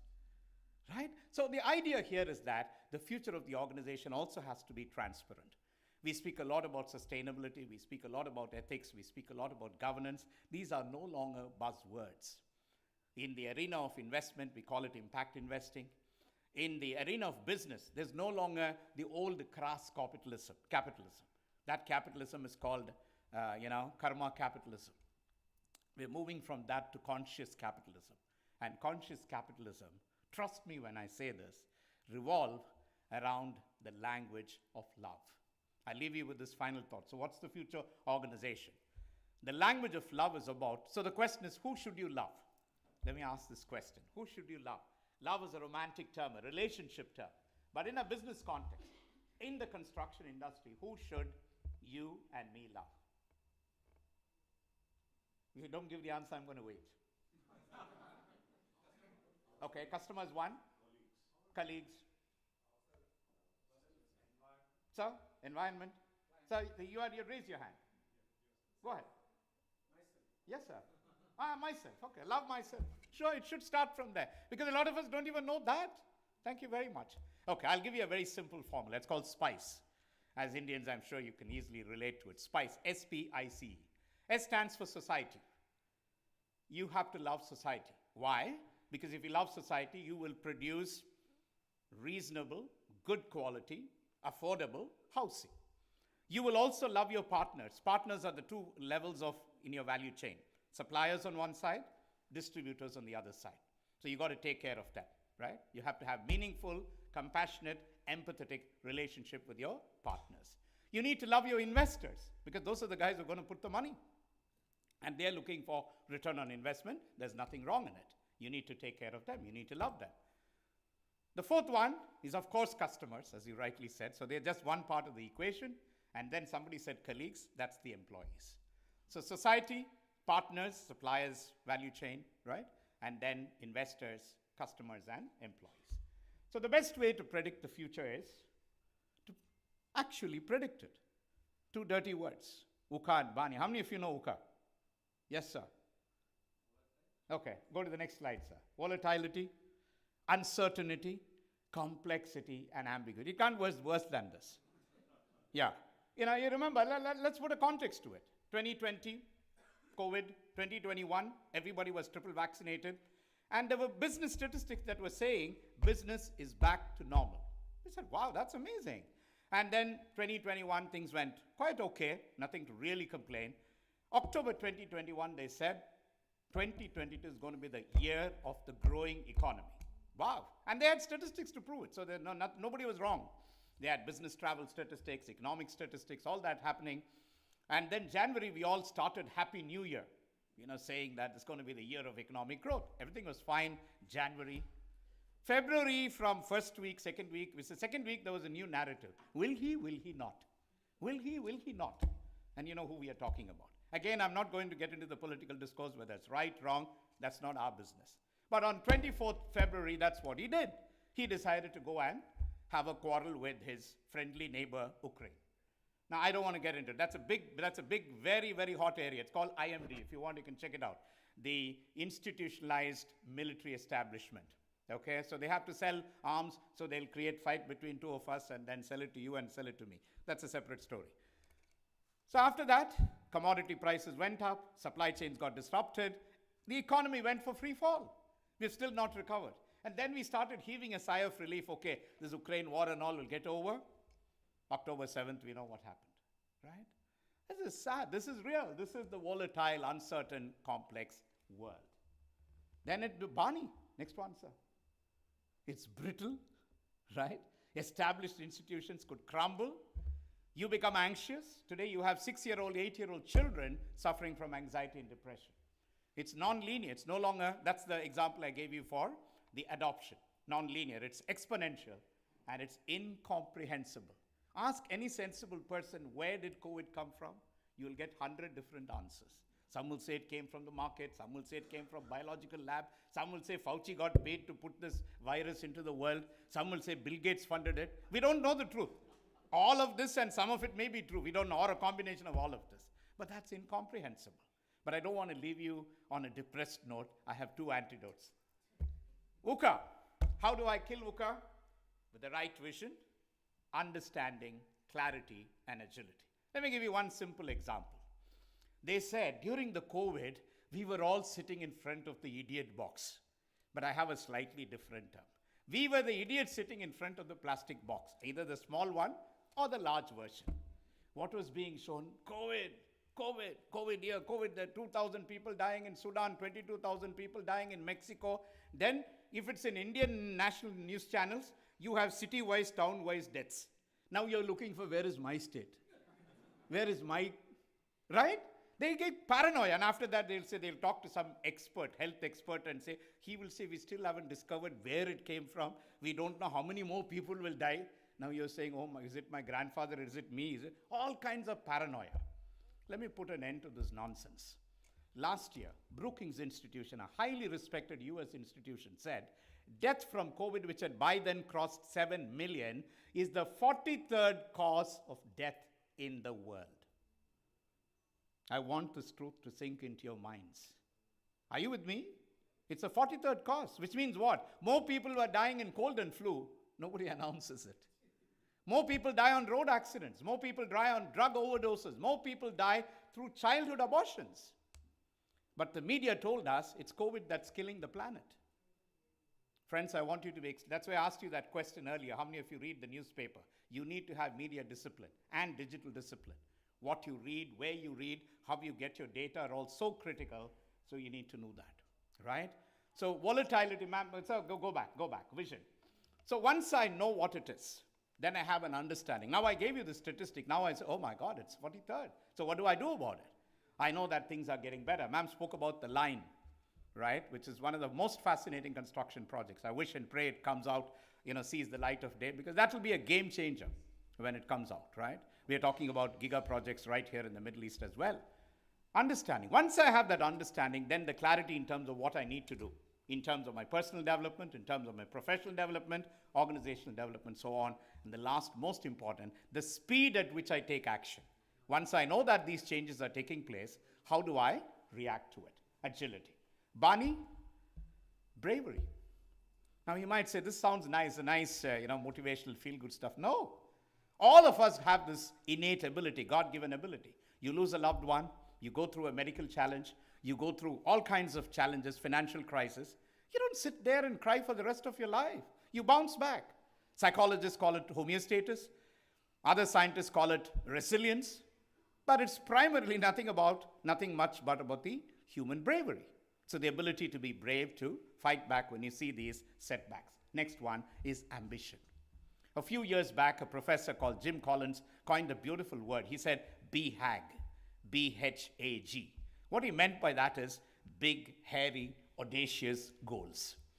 When there's nothing seemingly, futuristic in front of you, you need to dream the impossible.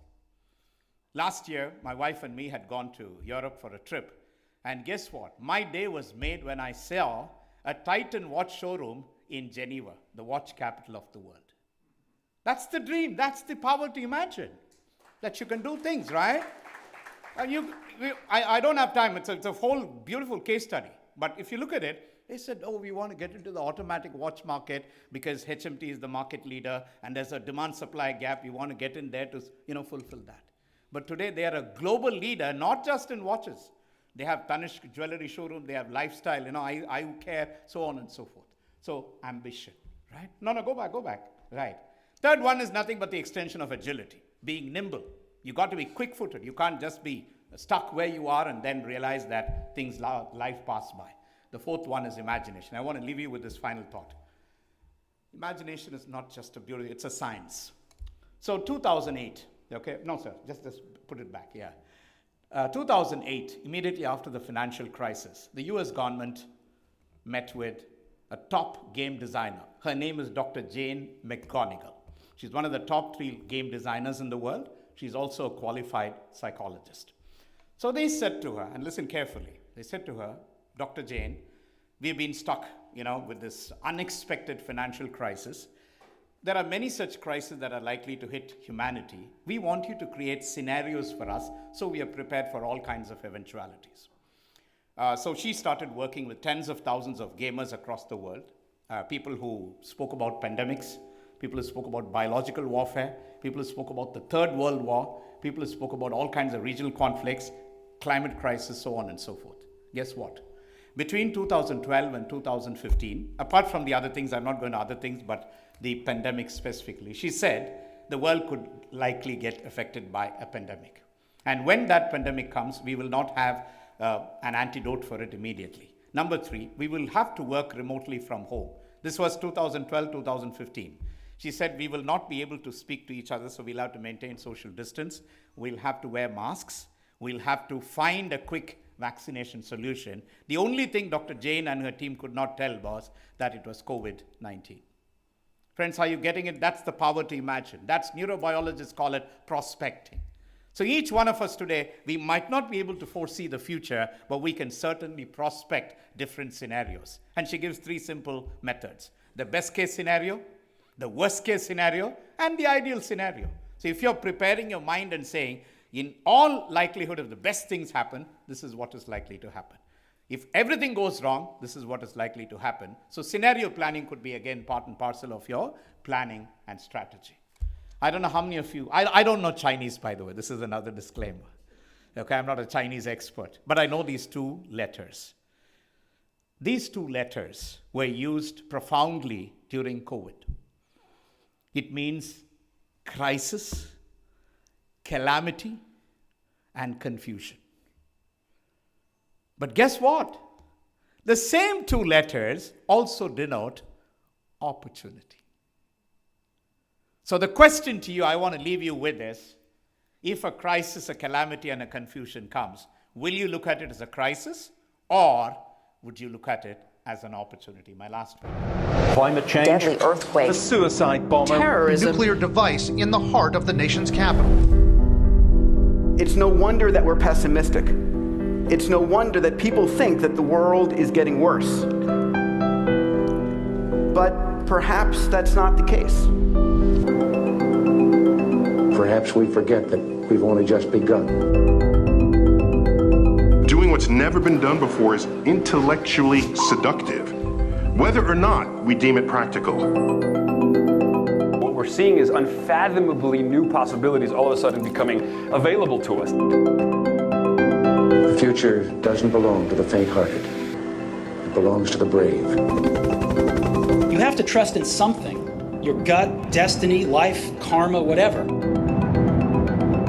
We truly are living in an extraordinary time, and many people forget this. So now technically your device is on. Can you tell? Can you hear me? The yearning to do what we do in the service of something larger than ourselves. Where did we come from? Are we alone in the universe? What is the future of the human race? When you conduct those exercises, innovation follows just as day follows night. We can do this. I know we can because we've done it before. Stay hungry, stay foolish.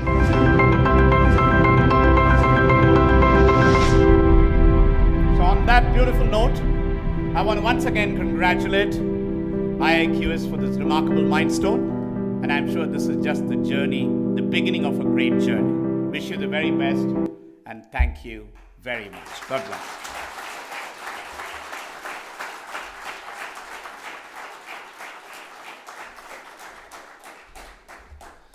Thank you, Professor. A lot absorbed, I would say. A lot to learn. I'm sure Professor would not mind sharing the slides, which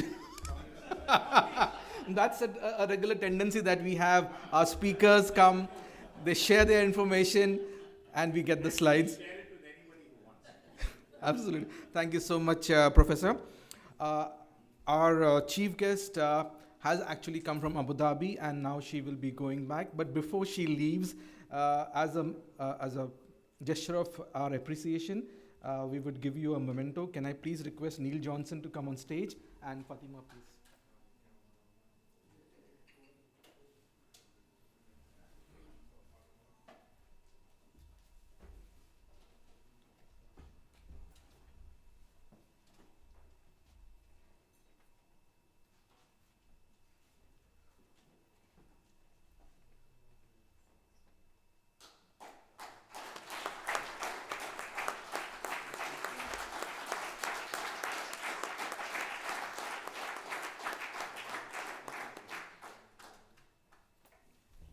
Thank you very much, Johnson. Thank you very much, Fatima. Uh, we oh, our keynote speaker is also leaving. He's got another seminar to go for, I believe. For that, can I request Matthew Varghese to please come on stage, and Professor Christopher for taking our token of appreciation.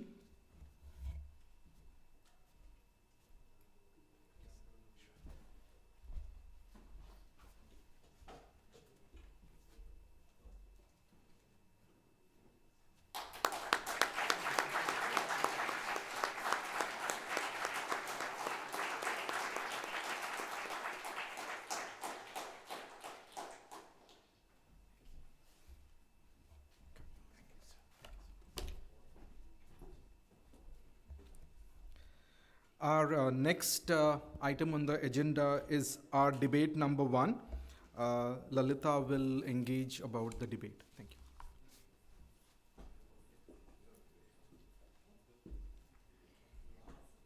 Shortly, we will be commencing the first panel discussion on the topic, Artificial Intelligence in Construction Industry, moderated by our IAQS Board Director, Mr. Naveen Kumar.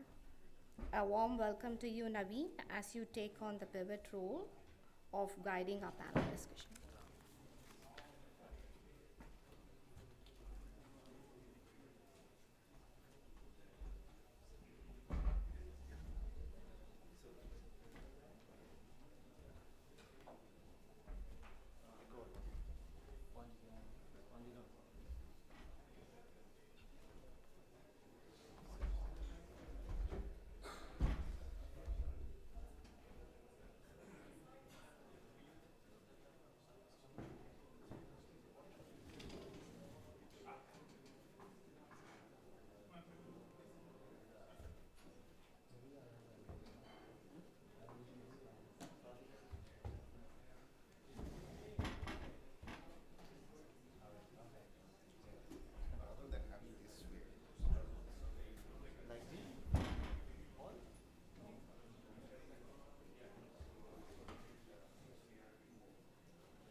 Friends, we will have a 5 minutes coffee break before we start the debate number 1.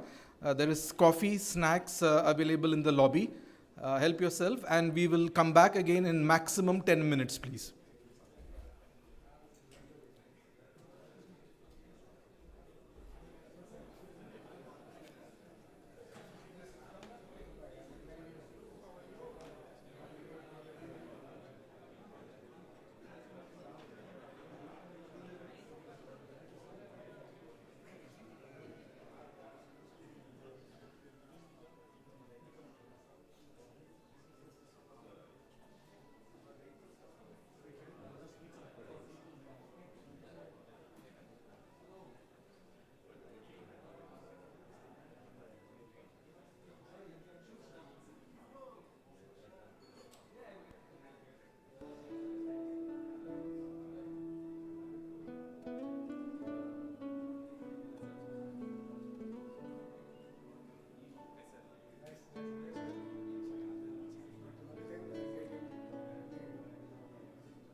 Check.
Good evening, friends.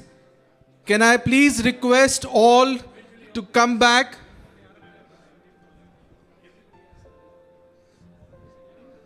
Good evening, friends. Can I all request? We are starting with the next activity.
Sir, requesting all to please come inside.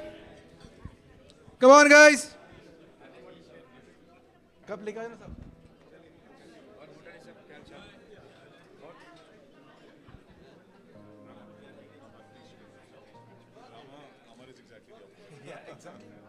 No, that's okay. Sorry, I really pushed. Deep Tampan, please come inside. I have to name everybody now. Yeah, I need to have a bell also now. Lalita, please come inside. Oh, sorry. No. Who I can name? No. Who's? Hey, you know anybody's name? Anybody's name behind? What is his name? The bald guy. He's from Al Ghur. Call. Huh? Can I request all to please come inside? Please come inside, please.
Requesting all to settle down, please.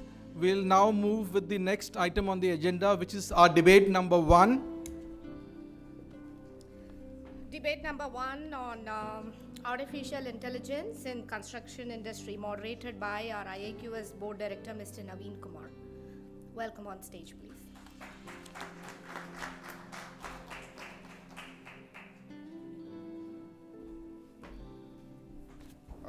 Thanks, Lalita, for the brief introduction. Good evening, ladies and gentlemen. I will like to welcome the panel discussion on the artificial intelligence and impact on the construction industry. See, the idea was to give a bit brief on the what we say artificial intelligence, but the stage is already set by my predecessors, particularly the Varghese talk about it, Madam Fatima talk about it, and the very detailed is Mr. Christopher, Dr. Christopher have to. So that is really will help me and ease my life rather than going in the details. Before I start more on that, I would like to call our panelists. First, I'll call Mr. Amar Teliani. Please welcome him.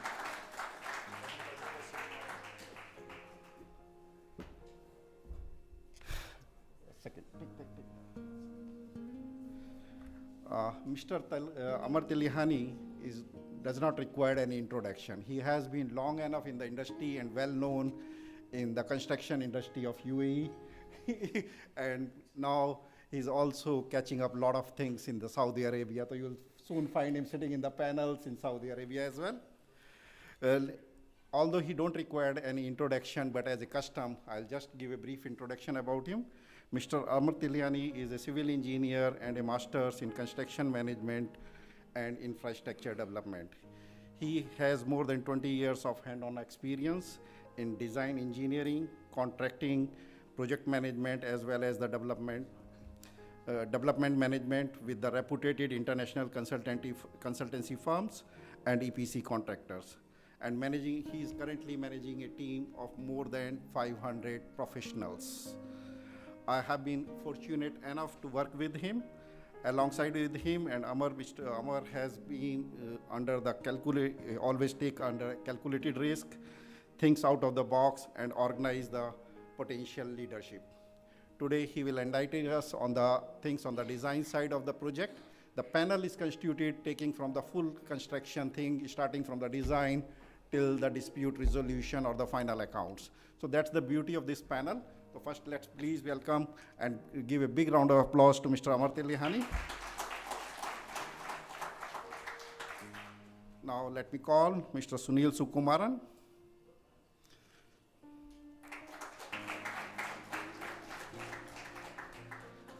Mr. Sunil Sukumaran also, again, have been long associated with the IIQS and always coming with our events and enlightening him with his knowledge and experience in the industry. But again, I will brief it for the brief introduction for our colleagues and friends.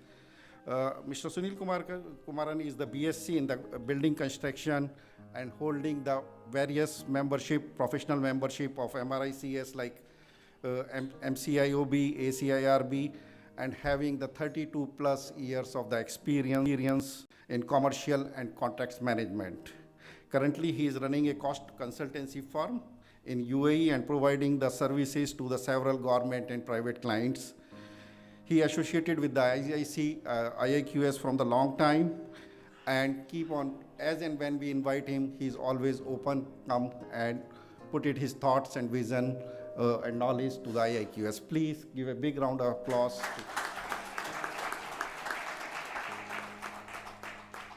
Our third panel member is Mr. Sampath Raman.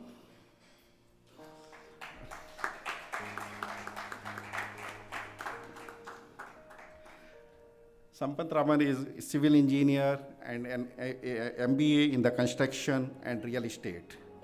He is a fellow member of RICS, AIQS, and IIQS. He has more than 30 years experience managing the iconic and complex projects like JBR, Vanjabil, Business Bay, and Executive Tower in Business Bay. He has the excellent experience in the post-contract management with the project management and dispute resolution. He is also associated with the IIQS from the long time and always available for IIQS for any time we required for our CEP programs or CPD programs. Please give a big round of applause for him. And not the least, not the last but least, I will call Mr. Arun Vishwasar. He is Bachelor of Law from the King's College. Basically, he is the person not from the engineer. I will not say the engineering because he has the engineering degree as well. So, but he is a practitioner lawyer and associated with a lot of different type of the legal aspect of the construction and the technology. So he also associated with the accredited with the MIN mediation. He is also chair of Chartered Institute of Arbitrators of UAE and a member of working group of the DIFC courts, digital economy courts. Arun is participating in the Middle East over the last 1 decade and is specialized in the complex international arbitration and the construction and technology disputes. So it's starting from the design and taking to the disputes. That is the order we will go, starting from the any project when we start with the design, and then we will take it, Mr. Arun's views, how we manage towards the end of the job. So before taking much time, let me just. So ladies and gentlemen, today we are gathered here to explore the immense potential of the AI.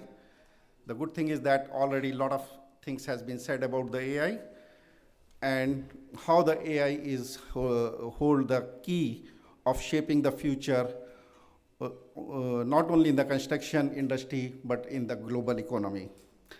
The UAE leaders has set a ambitious goal for all the leaders and the professionals to make the UAE as a world leader by 2031 in artificial intelligence. As a dual discussion to keep in mind, the AI projects to make will make the contribution of around $100 billion into the global economy by 2030. So we have here the vision of our local government, and we have a global economy that will contribute to the AI. And AI is already revolutionizing the industry across the globe, and construction industry is no exception, as we already discussed about it and all said about it. With the potential of enhanced efficiency and improved decision making to optimize the process, there is a big quote remains that AI has the capacity to address the challenges faced by the industry and pave a way to innovation of the sustainable future. So before wasting any more time, I would like to start with Mr. Amartya Lihani to give it his views and thoughts on how the BIM industry to shed some light on the BIM and what expectation from the AI during the design and master development stage. Thank you, Naveen, and I'm very humbled and grateful to have been invited to sit on this panel and to be invited for my first IIQS conference. And congratulations to everyone on the Silver Jubilee of this magnificent achievement. Coming to the question on the tools in artificial intelligence, I'll start with BIM first. BIM is a platform where it's an intelligent platform where the creation is undertaken by different trade specialists, and it is governed gradually during the design process where the detail is developed in phases which are clearly established as level of development or level of detail. This is set in motion through an implementation of a BIM execution plan. Once it is there, the co-collaborators in this environment, which is hosted typically on a cloud network, keep contributing, and there's usually a definition of what a concept design is, what a schematic design is, etc., etc. Why do we use this, or why is it being implemented? It is governed. Now it is mandated by law and it is being enforced. Authorities are asking for it. Not just because why the authorities are asking for it, but it has very clear, distinct advantages over the traditional way of designing buildings. The most challenges that we face in our industry are typically coordination-related aspects, and many a times, I'm sure our lawyer friend will also talk about it, how many disputes are related to coordination and the delays and so on and so forth. So BIM has a promise to mitigate this, manage this, and a lot of benefit is already being exercised. It's a collaborative platform where everything has to come together, only then the progression happens, and there's a clear definition which is auditable, and you create that audit milestone and then move forward to the next stages. Implementation has unfortunately been very slow thus far, and I'm thankful to the government of UAE, particularly Dubai, where this is now being enforced, and we received a circular from the government or Dubai municipality very recently that now the submissions will be received at building permit stage only in BIM. So that's a positive. Speaking of artificial intelligence, very quickly rolling on, I think that subject has been amply dealt with in the previous keynote presentation, so I'll not say the same things again. But just in the terms of how our type of work in design gets impacted, there are several tools, several opportunities. You can bring the customers early. You can make them visualize this through VR methods and techniques, get proper design approvals, and cut short, hopefully, the design process. It also has implications in how the visualizations come through, again, to enable faster application of decision making. It's a very vast subject, and much of it has been talked previously, perhaps for another conversation. That's it. Thanks, Amar.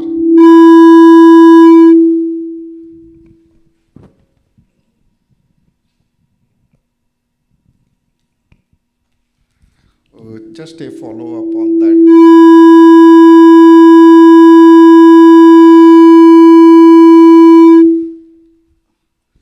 Just one before you hand over the mic to Sunil. See, you touch upon that BIM and the coordination issues. See, the BIM, what we can see after so many years, the BIM is still not able to, address the coordination issues what we day on the site. Do you think the artificial intelligence will able to address those issues? What's your thoughts on that?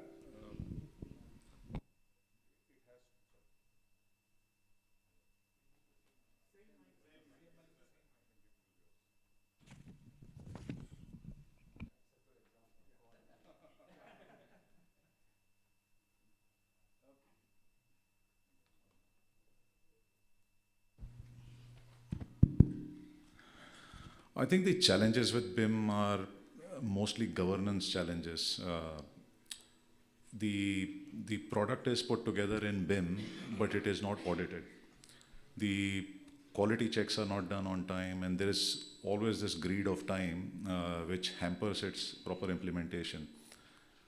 I have come across personally a lot of developers who ask the deliverables in BIM, but they have no idea. Not even one person in their company is conversant with BIM. A lot of project managers receive a deliverable in BIM, but they can't even open it. They don't have access. Quantity surveyors, again, I'm not a chartered or a person who implements quantity surveying in my organization, but what I hear from my quantity surveyors in the organization is, no, we can't use BIM directly. There is another tool. So I think there's some work to be done in the architecture of building information modeling, particularly Revit or Autodesk has to work together with other platforms to make sure that these things happen sensibly and logically, and we don't double create things. And that's where the solution is. Artificial intelligence is another dimension. It has subsets of machine learning, augmented reality, etc., etc. It is more a tool for loading all the information and putting intelligence in the tool to regenerate plans or elevations, etc., which are essentially building onto the efficiency. We don't do the same menial work again and again. It is a tool that hopefully should take care of area schedules, typical details, etc., for the industry that I operate in. So I hope I've answered your question. Thank you. Yeah, thanks, Amar. As the Amar rightly said that still we are using the BIM and not able to use it properly. What's Mr. Sukumaran thoughts on that, using the BIM for the quantity surveying, because your expertise in the quantity surveying, and how you are benefiting or your organization is benefiting from BIM, and what's your opinion of using the AI for going forward and in your work front?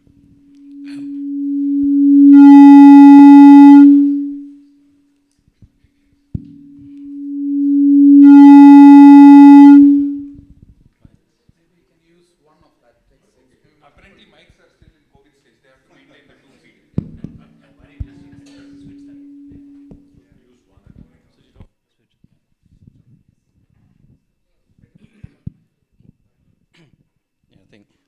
Thank you, Naveen. First of all, I'd like to congratulate IIQS and all of its administration and the members. It's quite an achievement. As Naveen said, I have been associated with IIQS for a long time, and to see so many people here today is really a success story, and I hope that I'll be around for the Golden Jubilee celebrations as well. Getting back to what you just questioned and what Amar said, in reality, I think what you need to do is you need to understand BIM a little bit more and where it came from. So BIM was first sort of developed around 1970s, and around 1987, the very first software came out, and around 2010, there was a big drive by everybody around the world to use BIM, including the UAE. The UK mandated a timeline for implementation of BIM. At that particular point in time, I remember around probably 2012-13, where in Dubai there was a big drive to use BIM. Meeting a leading architectural firm, and he said to me, we'll give you all the information on drawings which we've done in BIM, and you can just press one button and you'll get the quantities and you're done. And I think, 2023, I'm still looking for that magic button on my keyboard and I can't find it. And I think we're a long way from that still. BIM has its problems, as you've quite rightly said, and related to cost management and QSs, there are still issues. Our issues are primarily related to the level of detail that's on the drawings, and also the disparity between the drawings between architectural firms. We also have issues, which as a result of, we can't utilize BIM to its maximum extent. So we can't press a magic button and out comes. The human interface that's required is still quite large. So as a result of that, the uptake of BIM by QS firms has been very, very slow. And I think it's going to continue for quite some time. However, artificial intelligence is a different story altogether, as you quite rightly said. Now, artificial intelligence related to especially cost management work is very interesting, because if we look at our scope of work, where we basically do pre-concept, concept, SDDD estimates, and then we do tender analysis, the core of our work is primarily, in basic terms, is number crunching. This number crunching can easily be automated, and it will definitely happen. Now, the issue still arises, how much human interface do you still need? At the end of the day, the information that we are going to get from any system is only as good as the information it has in its source. So if we're not able to provide the right information, we're not able to basically share data, which is another issue that essentially happens in the UK. Nobody wants to share data with anyone, yeah? And then issues related to data security. If they can all be overcome, there is a way it can be done, but it's a very, very long-term and a slow process. As Dr. Abraham said, the construction industry is an industry that is very slow in uptaking technology. It's not as quick as a lot of the other industries. It is understandable because our industry is very unique. Every single project, Amar, is different. You know, it's very difficult to replicate things. But AI does have a lot of advantages which will come through. I think definitely for the cost management side, there's definitely a lot of use that will come. The issues that we are going to face in terms of implementation is not too far adrift from BIM either. In other words, the cost of the software itself, the hardware, the IT infrastructure, all of those are quite challenging for any firm. And expensive. The other issue is training staff, upskilling staff. People, as humans, we always have this tendency not to accept anything new, and we take a much longer time to take that. If you look at Microsoft, for instance, whenever they do an upgrade to Windows, they actually push it through the laptops you buy. You don't have a choice. You have to learn that system and keep going. In our industry, we can't do that. We have to take it phase by phase, and then we have to go through the phase, train people, keep going. We will have difficult decisions to make because somewhere along the way, staff who are not able to train and learn and keep going will find themselves redundant, is undoubtedly. So AI has a lot of possibilities as far as cost management, and I'm actually looking forward to some of the software that's out there already. Some of it is already automated. If you look, for instance, some of the software we have already compares drawings as one step forward. What AI can do is actually compare specifications, extract specifications. And then somewhere in the future, not only does it extract specifications, with BIM involved at the right level of detail will produce a BOQ. That doesn't mean that we as quantity surveyors are going to be all massively unemployed. No, we have to learn something new.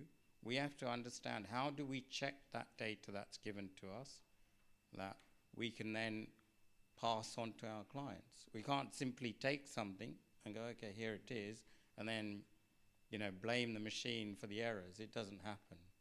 Right? So there is opportunity, and I think the opportunity is quite exciting. Thanks, Sunil. Just a follow-up on this one. You mentioned that the data, why the BIM is not able to use to its potential because of the data input data is not right, and we are not able to press that button, which gives the what is expected from the BIM. So do you think that issue will not arise with AI? I think the issue will be there with AI because even with AI, the data, which is basically the quality of the data that's stored or fed into the system, is very relevant. And if you don't have that quality of the data, the quality of what you finally get is also going to be disrupted. Now, the advantage with AI is that you can, it will work out current inflation, current economic trends. Those are easily available.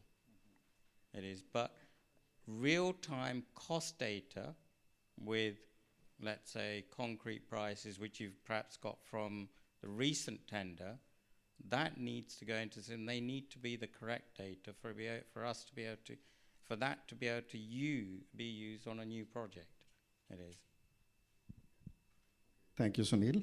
Let me hear from Mr. Sampath what he is expecting that AI should help during the project execution, if it is implemented, or what's his thoughts on that one, how it will help us to overcome these current issues. Thank you very much. Firstly, I congratulate Iiqs for this great milestone, 25 years. I have been associated with Iiqs for more than 12 years now, and it's been an organization which has got a very clear vision. And as everyone said, in the next 25 years, we should all be here and possibly wherever we are, participate in this Golden Jubilee celebrations of IIQS. And on this occasion, I congratulate everyone on the IIQS board and the people who have made this organization where it stands today. It's a great achievement, and keep going. On the subject of AI being used for construction, I would have few things to say. The first thing is about being in the commercial and contracts management. The value engineering in terms of, the value engineering term is very popular for quantity surveyors and commercial, because every project has got budget constraints, and then we get into value engineering. A couple of examples I want to highlight here, which possibly could be thought-provoking. So I've done many value engineering in the past 20 years in UAE. One of the things which we look at in high-rise building, for example, is, what if we reduce 200 mm of floor height of, a 70-story building? So 70 multiplied by 0.1, 0.7, so it's about 14 meters of height reduction, which then constitutes to the reduction of, the building weight and, quantity of structure, and then associated all vertical elements of the MEP and architecture and all that. But then this is a big challenge when you actually, quantity surveyor is involved in doing this value engineering exercise and commercial calculations. You got to go to the structural designer and then say what happens to the structure, both from the quantity reduction of the structure in terms of the height, as well as the overall foundation reduction. So it's a kind of exercise you go through, with all disciplines, and you can imagine how long it takes to get the, a number, and still it's not a final number or accurate number.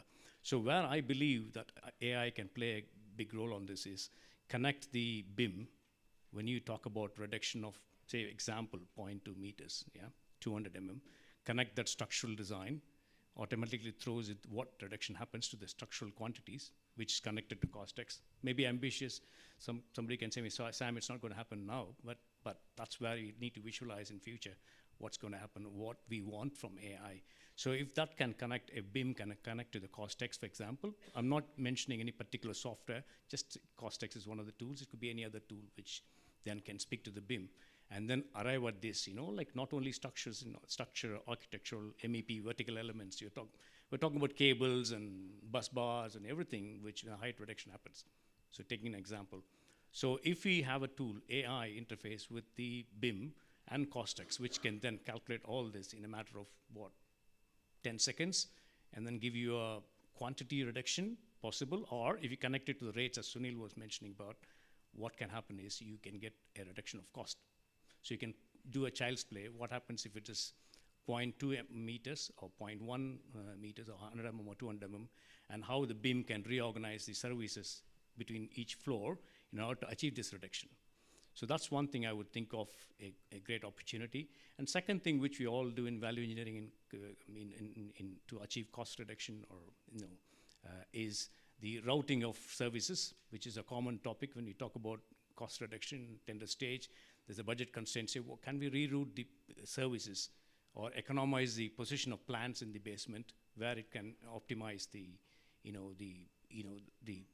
all the cables and pipes and ducts and everything. So this again, BIM can have an interface, and it can just find out the from the layouts the optimum route, okay, or few options in the routes, and where it can then connect to the cost, and then it can throw out the These are a couple of examples I'm thinking of. And second thing I would think about is great opportunity for AI interface is that we all are using all information management tools. And information is strength. If you got the right information in your hand, you can take a good decision. And that's really a great tool for us to go forward as leaders. So if you look at claims management, for example, every one of us, either we are in a contractor's organization or a client's organization, we know we're managing claims. And no project has got it's no scenario that there's no project has claims. Every project has claims, and they are different in nature. So if you talk about one particular delay event in a project, which gives rise to various correspondence, contractor writing letters, and we rebutting it, and consultant give a technical input to these claims, and goes on and on. No claims is dying in a month. It goes on for several months. What happens? We, in the process, arguing with each other, generate 500 correspondences. And then if you want to really see, from each stakeholder's point of view, you want to generate a, consensus of all these correspondence. This is where I think AI can play a great role, going into all these correspondences, okay, into the Aconex, or I'm just using the name Aconex, can be any other information management tool, can go in, pick out all the things, okay, who said what, okay? If that happens, and we are able to get a summary of the whole claim event, what is the contractor's position, what is the client's position, technically what is the issue, okay, how the whole thing is positioned, you can make a right decision. Information is strength, and I think that's where AI can really play a great part in it. We struggle even today in letters. When we write letters, I always insist my team to just put the correct heading in projects. If you don't put the correct heading, you can't search for the relevant correspondence. But AI can go beyond that, not look only at the headings, but go into the body of the letter and pick things up. This is where I see a great opportunity. Third one, I think, give me a couple of minutes.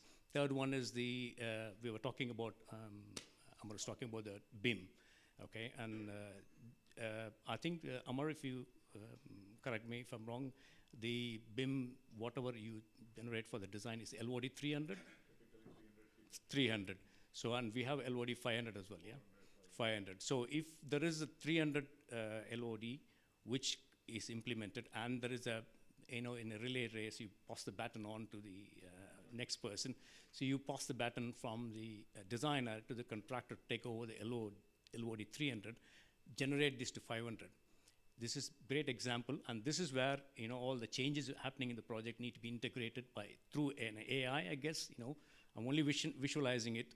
Okay, through that, it picks up all the changes and it goes to LOD 500. What you have is a construction. At the end of the day, you have a built product.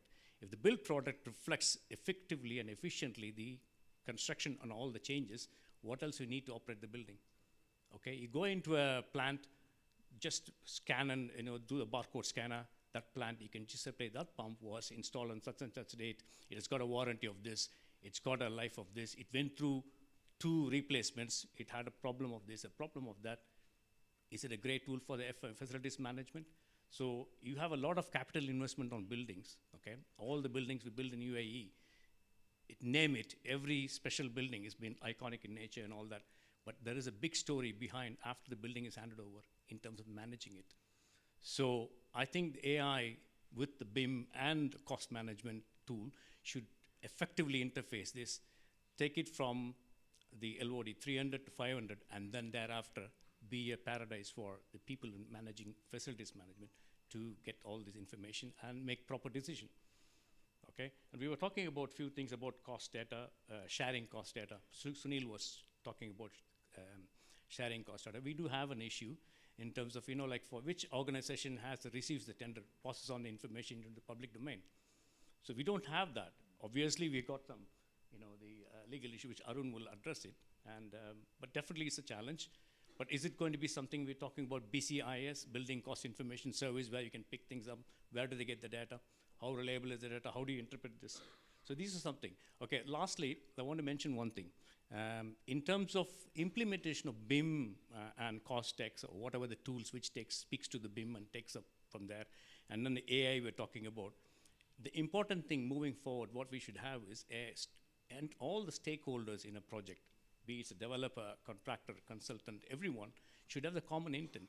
And that should be, and I would just, Arun will talk about this possibly, we need to have something built, an understanding or MOU, something at the, everybody needs to buy in and chip in and contribute. Else, it's, as Amar was saying, that if you are in a silos, within even the consultants, ID consultant doesn't speak to engineering consultant, then you can't coordinate. So there need to be something which the stakeholder, all stakeholders of the project should have a common intent in terms of advancing this technology. If we don't, as human beings, don't go forward with it, give the try, it won't happen. And that's one thing which in construction industry I've been seeing the last 20 years, we could not go forward because I have got an information management system in my organization, but client has a different information management system, so it can't speak to each other.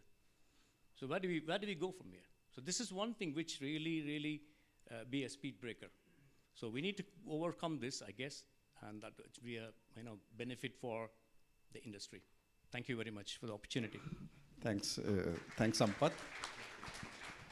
See, you not only take on the construction, even post-contract, post-construction thing, how we'll manage our assets. So you have really touched on that one. So it's not its requirement ends up where our construction finishes. I think that's the time where actually it will be required for the longer period of 50, 60 years where our assets is under operation and really it can add the value. So let me take it a bit on the, as Sampath said, how our legal system or how the industry you think around that will really add up, or it required setup to in the immediate term or the longer term to accept the AI. Sure, thank you. A few of you have passed a few points for me to speak to. I hope I can speak to them because I don't know if I've been taking as much notes. But firstly, congratulations, Iiqs. This is a fantastic achievement, 25 years. This is my first time being invited and involved with Iiqs activities. I am absolutely, left speechless. This is a phenomenal growth that you've seen over 25 years. I can tell it's very, very close to all of your hearts, the founders and the proponents of it over time. And I honestly wish you carry on. You go on to achieve your fellowship and your Chartered Institute status and everything else you have in your pipeline. This is some fantastic work. And thank you for inviting me, a non-quantity surveyor, into this fold. I feel very welcome. To answer your question, I put my timer on. I have 5 minutes. I may not get through everything, so I'll give you a short answer first and then try and elaborate. So many of you, when ChatGPT came out, many of you may have seen this ad that was floating around by a construction company where they had this huge hoarding on a building that was being built. And the ad was, ChatGPT, please build me this building, ... Obviously it can't. And actually they advertise how brilliant they are. I'll take you forward to something else.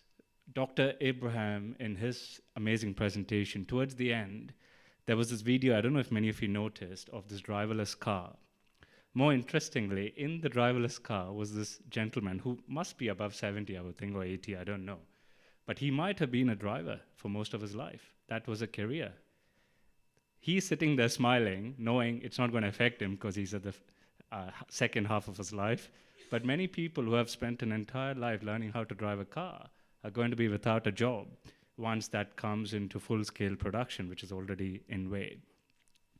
Without that kind of doomsday notice, what I want to add is, being an engineer myself, one thing I know is we are very adaptable. We are very quick to learn, and learning, as Iiqs motto goes, is something that is ingrained in us. So I'm confident that we will embrace technology, including AI, because if you don't embrace AI, I fear we'll be outskilled very quickly. Not uprooted, not without a job, but if you don't learn it, I feel you will not progress to the next level. So I come on to my longer answer, and if I run through some of this quickly, forgive me. I think the first immediate challenge you have for embracing AI tools is twofold. One is it's commercial, it's cost. Construction projects, as we all know, the biggest challenge you face is cost and time. Time, obviously, the two are interlinked. And having to adopt additional technology, something new, something the workforce is not used to, that may be novel, involves a lot of risk. Risk mainly for the contractor, but also sometimes for the employer, because the project fails, it's a big issue. So I think the cost there has to be some sort of communication between all stakeholders as to if they want to get involved in developing some sort of AI technology. We need to be in it together. We can't just leave it to the contractor or leave it in the contract and apply all the risk to one party. And the other problem you have with cost is the construction industry involves a lot of parties. It's not just the contractor, it's not just the employer, there are numerous stakeholders involved and a lot of SMEs involved. You can't impose on the SMEs to suddenly say, hey, use this fantastic AI and spend an additional, I don't know, $500,000 incorporating it into your entire organization. It's just not economically feasible. So that's why I think there needs to be a lot more communication. And Sam, you mentioned, having a system of your own, other party has a system of their own, it doesn't talk. That's not how AI will function. It cannot. So there needs to be some sort of communication going on. And for that, I think stakeholders need to come together. We then come on to use cases. So generative AI is the buzzword, ChatGPT, Bard, whatever you call it. But those of you who have used it in this room can tell that it's not great. It's good. It does some things. Like, for example, it created the answers I'm relaying to you right now. But it's not brilliant. So if you need something more sophisticated, you're going to have to invest money in it. Something that is more productive, something that's more usable. And that, again, involves money. Law firms are doing that, and I'll come on to that later. But I think construction industry is slowly getting there. I was just reading today that in Miami, in the US, there's a company called Togal.ai. They are pre-construction, and apparently they use some sophisticated AI software, which I'm not very familiar with, that ensures that design can be as accurate as possible, and including quantity estimation based on the space, calculation, etc. Now, a lot of it is maths, as Sam said, but maybe AI can help based on other projects in a similar terrain, in a similar country. It can maybe add a bit more detail and granularity. So use cases are coming out. The construction industry, yes, it's a bit slower because people are used to the traditional ways of working, but it's coming. And similar example, a friend of mine is a manager here of a company called Magic Leap. It's very similar to what Dr. Abraham was talking about. And I tried it myself at Jayapraksh. You put this cool, well, funky looking glasses on, and you're basically operating on a Boeing aircraft virtually, but whatever's in there is part to part exact per the original aircraft itself. And the use case for that is maintenance, because you have the expert who's probably in France, or if it's Airbus in US or somewhere, or France, sorry, sitting and telling the guy on the ground in Dubai, in India, wherever, this is how you go. He is telling him in his earpiece while this guy is going around doing the actual repairs, and everyone's coordinated and seeing. So this is, I can see a big use case for that in construction as well, where you don't necessarily always need to spend the money to bring the people from Europe or wherever for certain things like commissioning and so on. Upskilling, training, I think a few of you mentioned that, 100%. I think that is also one of the biggest challenges, but also where the solution lies. You can't say, oh, AI, I don't know what it is, I'm not going to bother.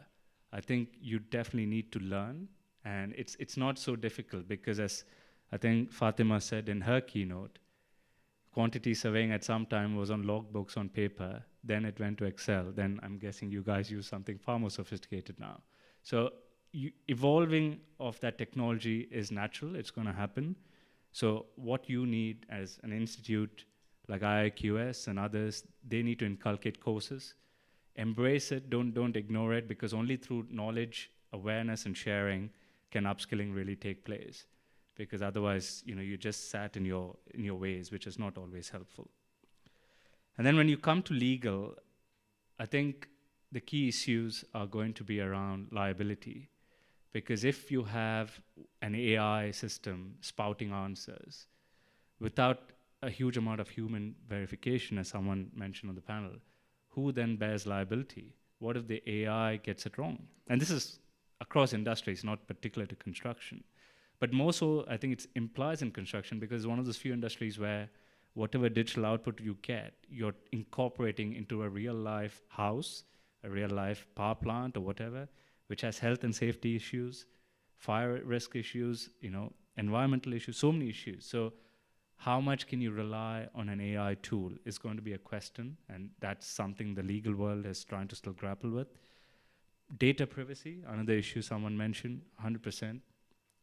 If you have an employer asking you to build a nuclear power plant in their country, that is extremely critical infrastructure. That data, they would prefer for it to be in country, not sat in the US or another enemy state or whatever. So how are you then going to use AI in those situations? You'll need something local. Whether you have that, we don't know. But that's, again, going to be a legal issue which has to be dealt with in the contracts. Sam, you mentioned document management. 100%. I'm working on a dispute right now. The client's using, it's a big power plant dispute, and the client's using the system, which is not bad, but it making it extremely difficult for us to find anything, documents, letters, drawings, whatever. We got this external company involved. They downloaded everything. In 2 days, they had mapped the whole database. It's not huge. It's around 15,000 documents, so not huge. But in 2 days, they mapped it. And now my team is searching through that in like matter of minutes to find the exact letters, find the documents, and so on. That's through some AI tools this company has. So in disputes, it's a common thing. It's not new. I'm not saying anything new. But my question is, as contractors, as employers, you guys should be utilizing this in your day-to-day activity. That would make sure that the teams are coordinated, make sure everyone's working on the same database, and make sure you save time. You're not trawling through a huge database to get the answer. In terms of the long term, therefore, I think, the EU, for example, has just enacted the very first regulation of AI just 2 days ago. It's the first of its kind, and it's just going to happen the rest of the world now. What that calls for is, yes, there's some circumspection. We need to be careful. We don't want to wipe out humankind and all that. So this is there to ensure AI develops in a regulated manner. But what's going to happen now is AI is money making. People are going to pull money. Regulation is now happening. So more and more people are now going to invest in AI and AI development. I believe, Sukumar, you said your daughter got a certificate in AI. She might be the one developing those tools in the future, for all we know. So I think it's a fantastic career choice, but more generally, I think this is how the world is going to evolve. So it's something that we should all be aware of. And I give you a simple example to conclude, which is the mobile phone. I'm still not that old, but I remember the old brick that my dad used to have, which is the Nokias of the day. Extremely expensive. It was considered a prestige symbol in most families if someone had it. And today, look where mobiles are. That is what I'm saying. So with AI, it's a tool like that. Let's not be scared of it. Let's embrace it. And because once you embrace it, you'll realize its potential. And with that, you go forward in this industry. And things like coordination, things like dispute resolution can hopefully reduce. The number of disputes can reduce. I'm saying something counterintuitive to my own business, but I believe that is something that AI can help achieve, because dispute avoidance, as Fatima said, is something I advise clients on a lot. It is something that is in the interest of everyone. Why have a dispute going into 2 years, 3 years' time, a lot of money, a lot of time spent, when maybe potentially you could have nipped it in the bud. So on that note, I think I'm okay on time. But just to say, employers are increasingly going to look to the industry. They're going to push people to embrace cost-saving tools, and AI is going to be one of them, as I think Amar also mentioned. So don't be scared and just embrace it. I, for one, I should be more scared than all of you, because I think the legal profession is at far more risk, faces far more risk with things like generative AI, because our currency is words. That's what we use, and this thing is doing exactly that. But I still believe we're still more skilled than them. We know how to advise, and we know how things like leadership and other things happen. So I'm still confident. I'll see where 20 years down the road where lawyers are, but I'm confident in the interim future that we're still okay. And so I'll give you a simple example. In my law firm, we developed this thing called AG. I'm from a law firm called Adil Chogoda, and they developed this thing called AGPT. It's basically a bespoke version of ChatGPT, but it's in advance. So what it can do, and I tested it the other day, it's amazing. If I get a PDF document, like a contract, I upload it to this thing, just a cut and paste. And then I can ask it questions like, tell me which clause has the variation mechanism. Tell me which clause has the pricing schedule. Tell me which clause has this, that. And it's almost 80% accurate, and it's only improving because more and more people are using it. So even things like that, contractors could be using it, employers could be using it as claims management personnel. So I think there's a lot of use cases for AI. And what I would say is upskilling training is essential. And Iiqs motto was extremely enlightening to me, which is lighted to learn and live, So I hope that the institution takes that to heart, even with things like AI, and make sure that the next generation of quantity surveyors that you are nurturing are truly at the forefront of the profession. Thank you very much.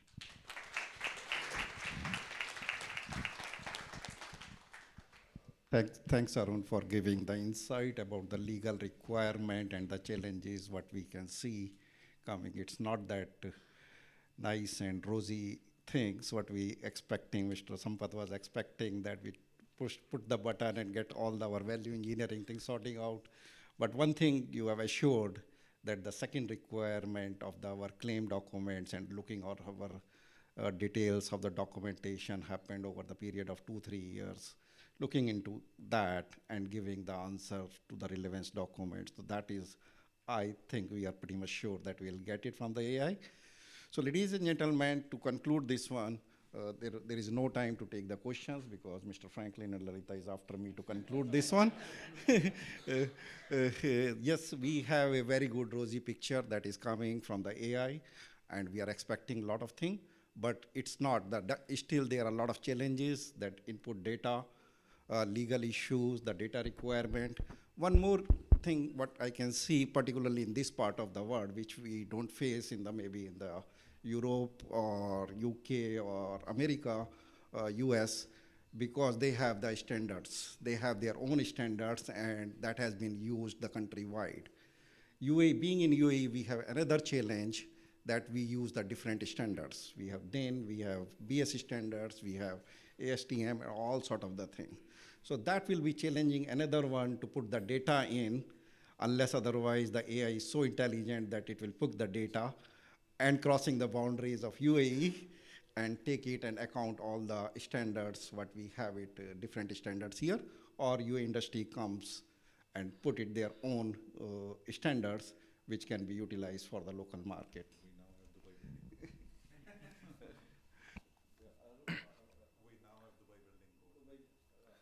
We have the Dubai building code, but is it covering? I am not aware of that. It is covering the all aspects of our imports of the material.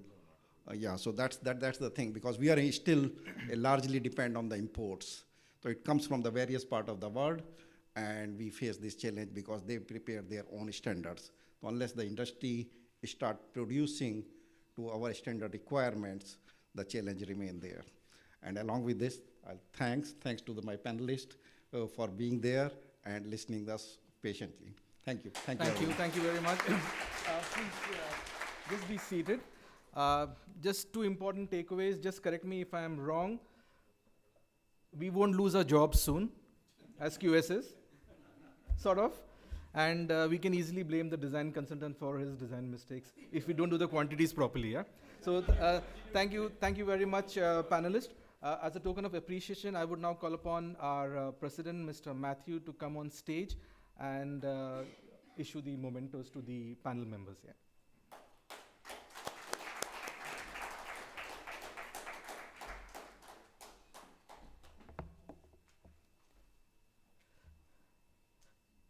Okay, the first token of appreciation to Mr. Sunil Sukumaran.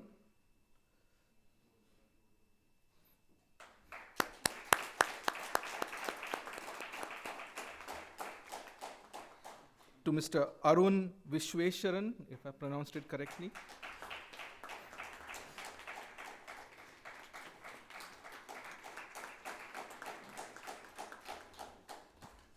Mr. Amar Tialani.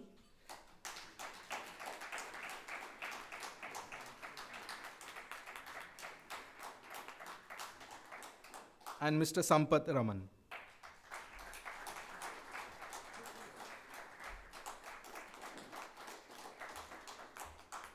And of course to our moderator, Mr. Naveen Kumar.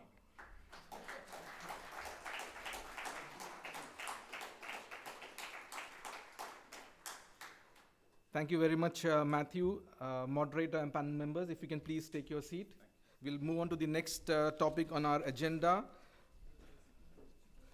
which is appreciation. Appreciation to individuals who have contributed in various ways in the quantity surveying sector, contributed towards the society in all aspects of construction, project management, designing.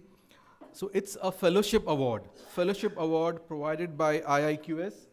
We would put forward the list on the screen so you can see who all are being presented with the fellowship award. I would request Mr. Matthew Verghese to please come forward to give the fellowship award for the honorary members.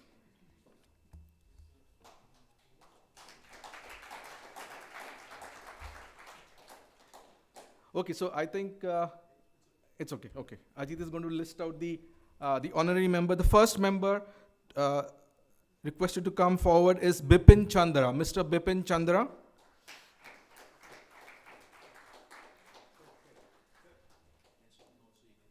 Yeah.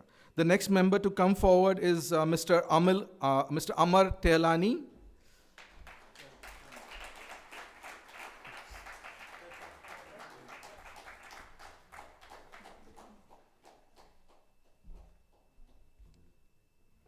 Sorry, you have to wait.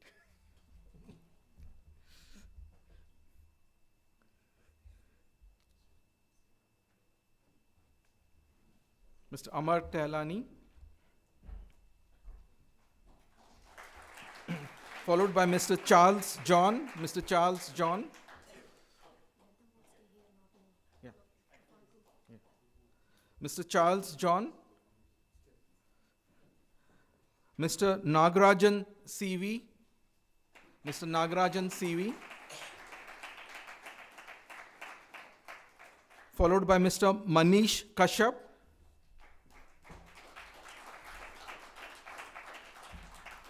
Mr. Manish Kashyap.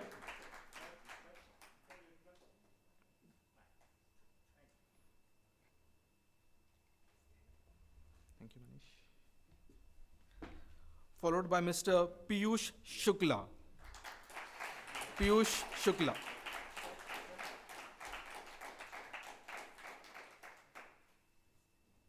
Can I please?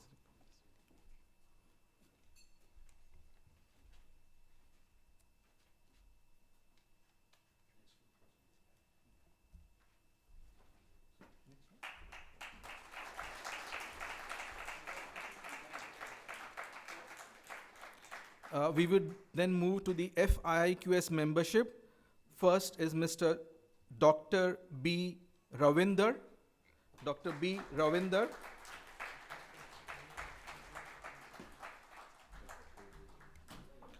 Mr. Govind Raju Rathod.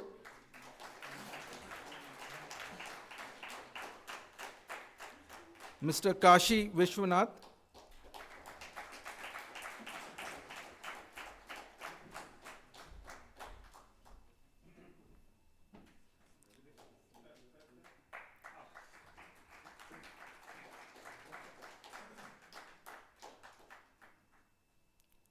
Mr. Kiran Podanti. Sorry to make you all wait here.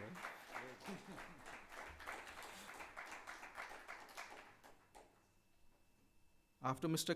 Kiran Podanti is Mr. Mahesh Bhutani.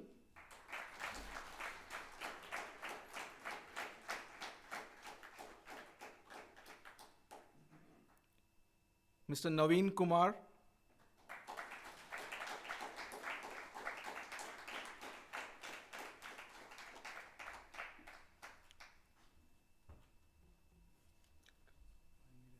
Please.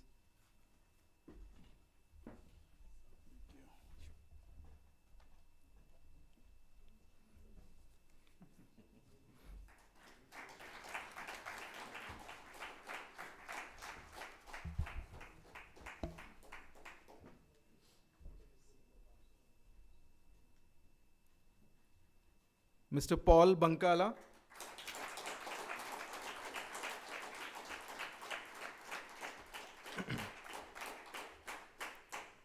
Mr. Pavan Kumar Mamandi.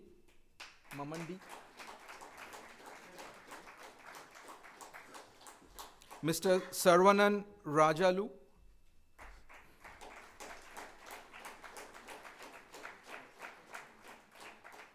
Mr. Ishwar Bhagwat.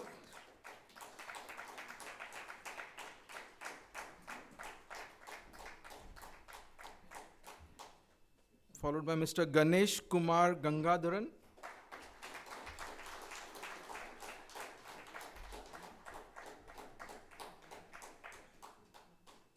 Mr. Ganesh Kumar Gangadharan.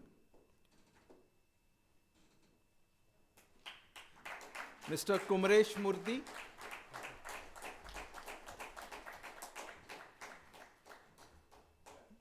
Mr. Raja Mansingh.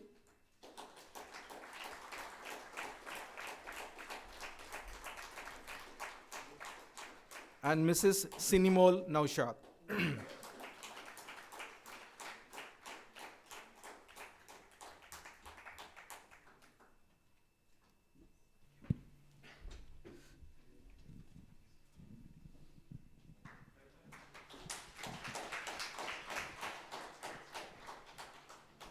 Apologies for making you all wait on stage.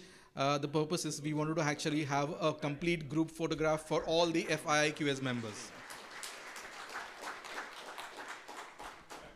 Can I request everyone to hold, and if the honorary members can please take the chair, and it's not a preference, but just that we don't have enough space.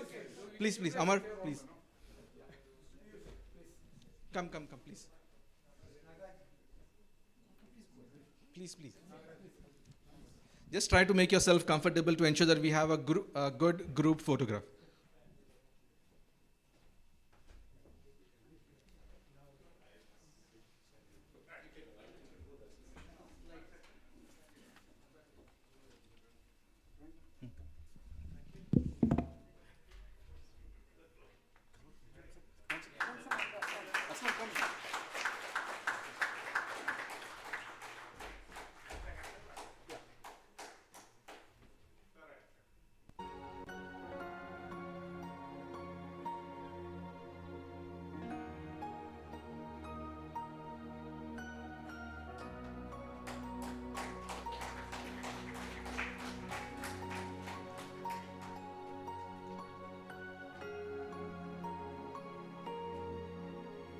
Thank you, everybody. Thank you. Please take a seat.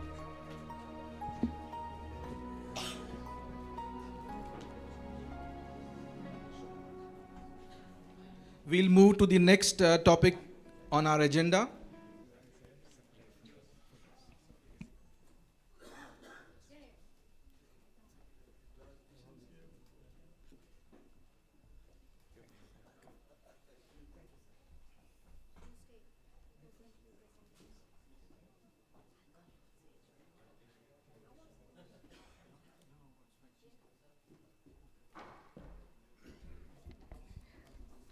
We now invite on stage our IAQS Global President, Mr. Matthew Varghese, to present the Award of Appreciation to our IAQS members. Firstly, Dharmender Pardasani, past UAE Chair, for his contribution on the extraordinary services to IAQS for the year 2022.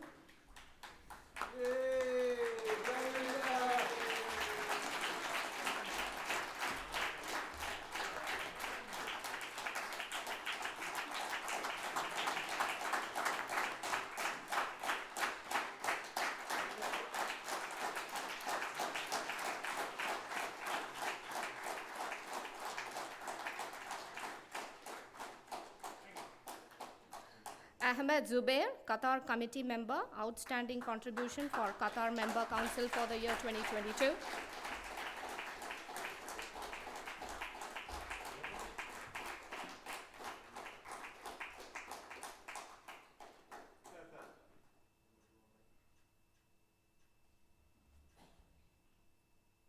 Thank you, Matthew. We now invite on stage our IAQS Global Vice President, Mr. Neil Johnson, to present the awards of appreciation to our other members. Rajashekaran, IAQS Committee Member, for his contribution on outstanding contribution to UAE CPD Committee.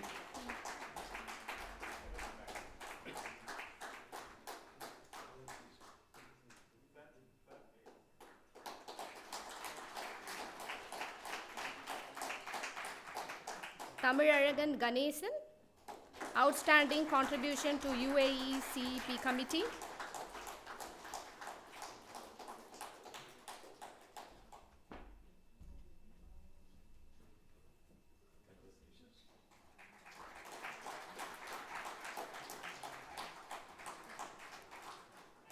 Biji Sara Binu from Manipal University, Dubai for the best technical paper on artificial intelligence.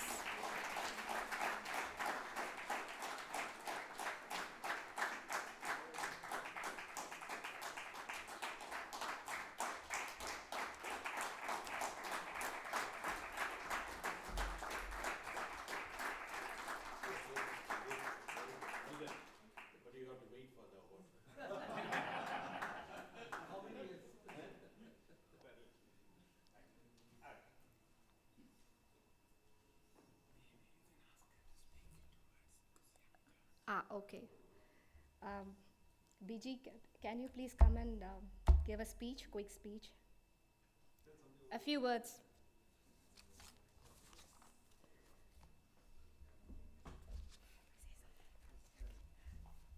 So I was not at all aware that I would have to give a speech here. Anyways, I'm Biji Sara Binu. I'm from Manipal Academy of Higher Education, Dubai.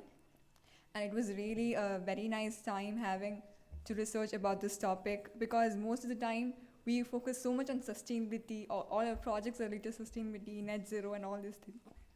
And it was really great to know that artificial intelligence is also going to play a key role in our construction industry. And not just in the construction industry, even during my academic period, it was very helpful to know about the latest AI technology, which helped me a lot in my student chapters. So I was the social media coordinator for one of my chapters, and the concept of generative designs, like earlier, like even to make a poster, we had to spend hours thinking what color, what design, how to get it done. And obviously we're not graphic designers, and it was very difficult. But now what all I have to do is just enter the prompt and AI gets it done for me. Even ChatGPT also had helped me a lot with lot of things. Drafting emails and all was very time consuming. Now I just have to enter the subject, I get all things done. So considering all those facts, AI had really helped me a lot in my academic journey, not just this research paper. But even during the research paper, I got to know about many aspects about the future, where I could focus more. Even my other classmates, even I could help them to like tell, okay, there is a lot of scope in data, in designing field, in safety. All such things were really informative. So I'm really thankful to Iiqs for giving me this opportunity, and I would love to be a part of this community in future years as well. Thank you.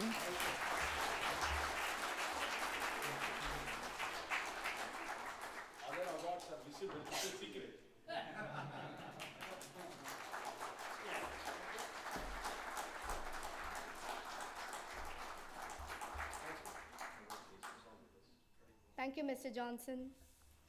Shortly, we will be commencing the second panel discussion on the topic, Current Construction Industry Challenges, moderated by our Iiqs UAE MC Chair, Mr. Dharmender. Welcome on board, sir.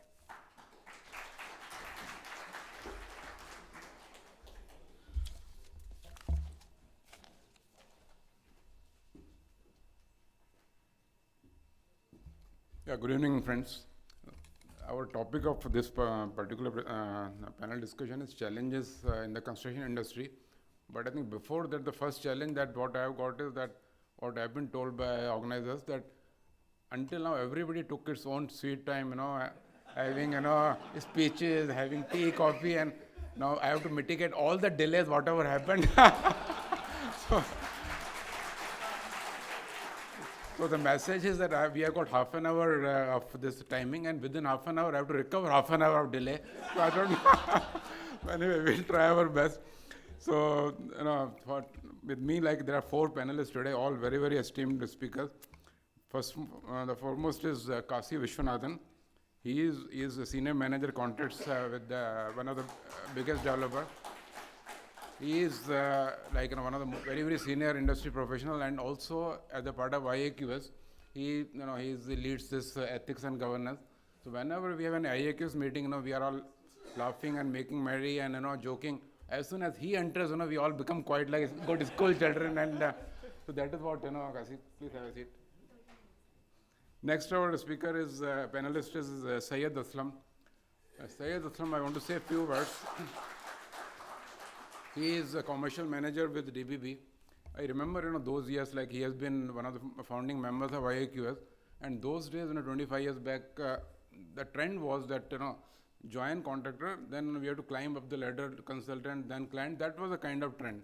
But he's one of that, great professional who said, no, if a person is competent and he is good at work, whether he works for a contractor or consultant, he will do well in life, and that is what Syed Aslam is.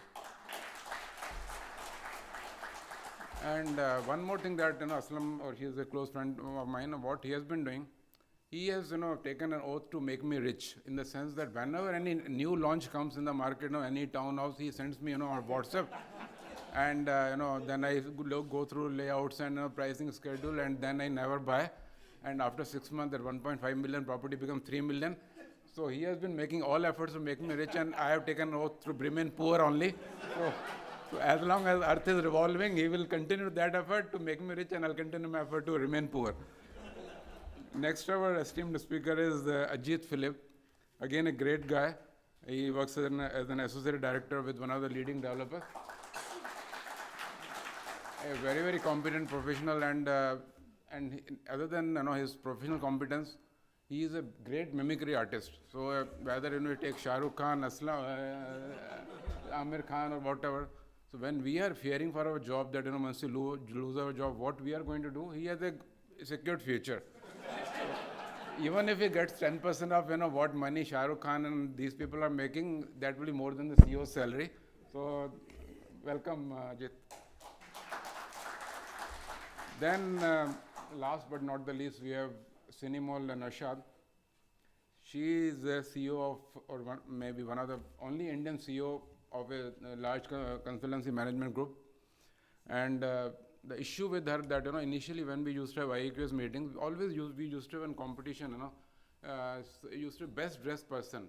So, and every time, like what happened, every time she comes in a gorgeous sari and wins that award, we stopped that award, and before the event, nowadays we are sending that award to her at her home. We know that she is the winner, so no point. And just to add to that, she recently won a very, very prestigious award from, that is called this Emirates Businesswoman Award from His Highness Sheikh Ahmed himself.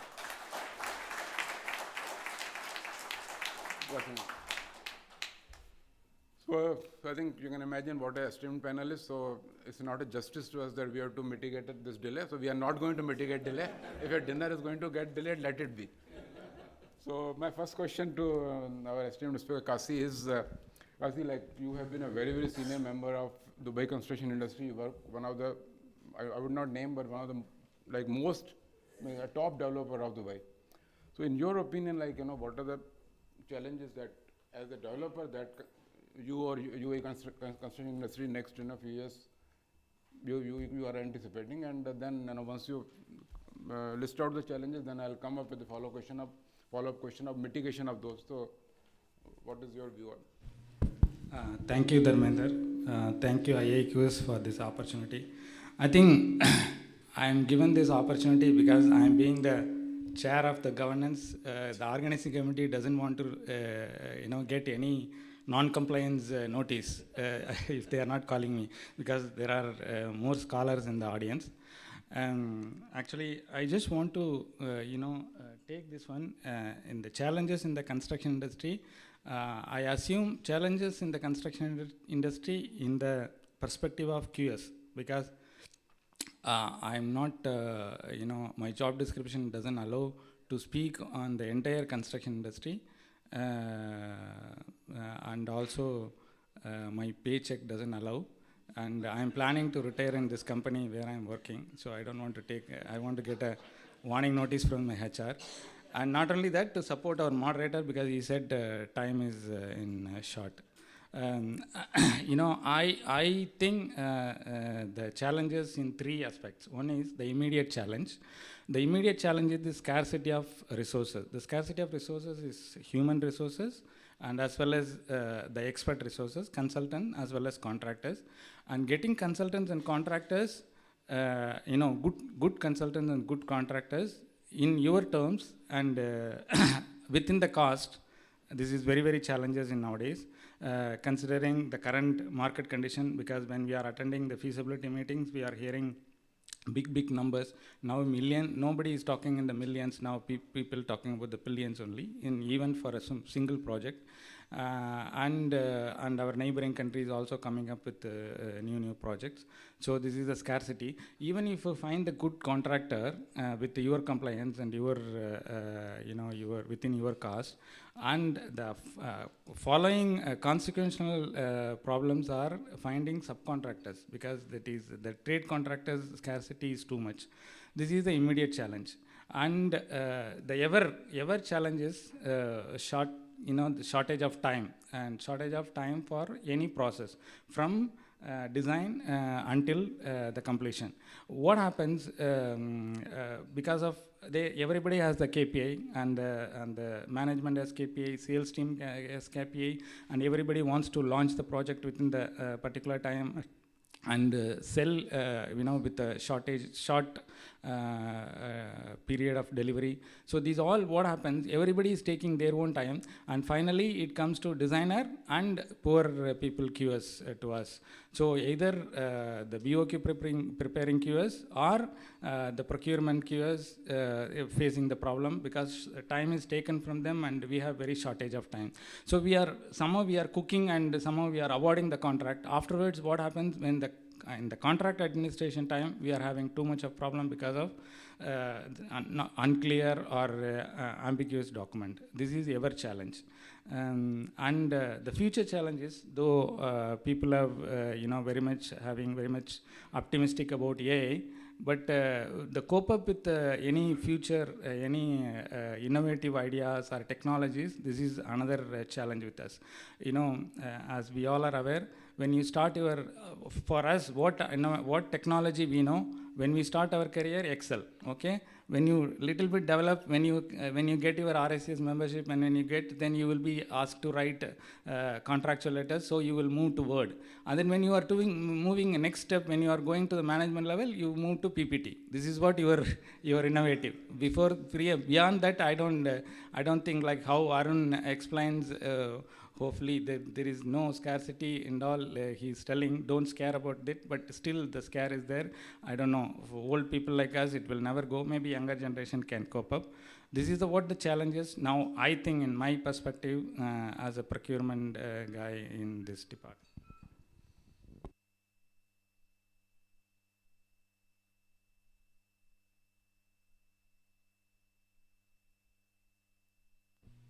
Yeah, thank you, Kasi. I think now you raise very valid points on the challenges. Can you just brief us what few things that come to your mind, that how to mitigate or overcome these challenges, like few tips or ideas that comes to your mind? Okay. First one, the immediate challenge, what comes in my mind, you don't procure contractor, you don't procure consultant, you procure partners. I don't know whether it will be possible or not in this immature industry, immature market, whereas in Western side it might be possible. But we have to now somehow come up with the solutions for procuring the partners, either by having framework contracts or otherwise unbiased contracts, some sort of innovative ideas we need to come up. And these ever challenges, definitely this is all have to, as previous panel explained, Sambat touch based on the working in the silo. So we will have to come out from this, and then we should have a coordination, and all departments should have the ideal time to their work, all players.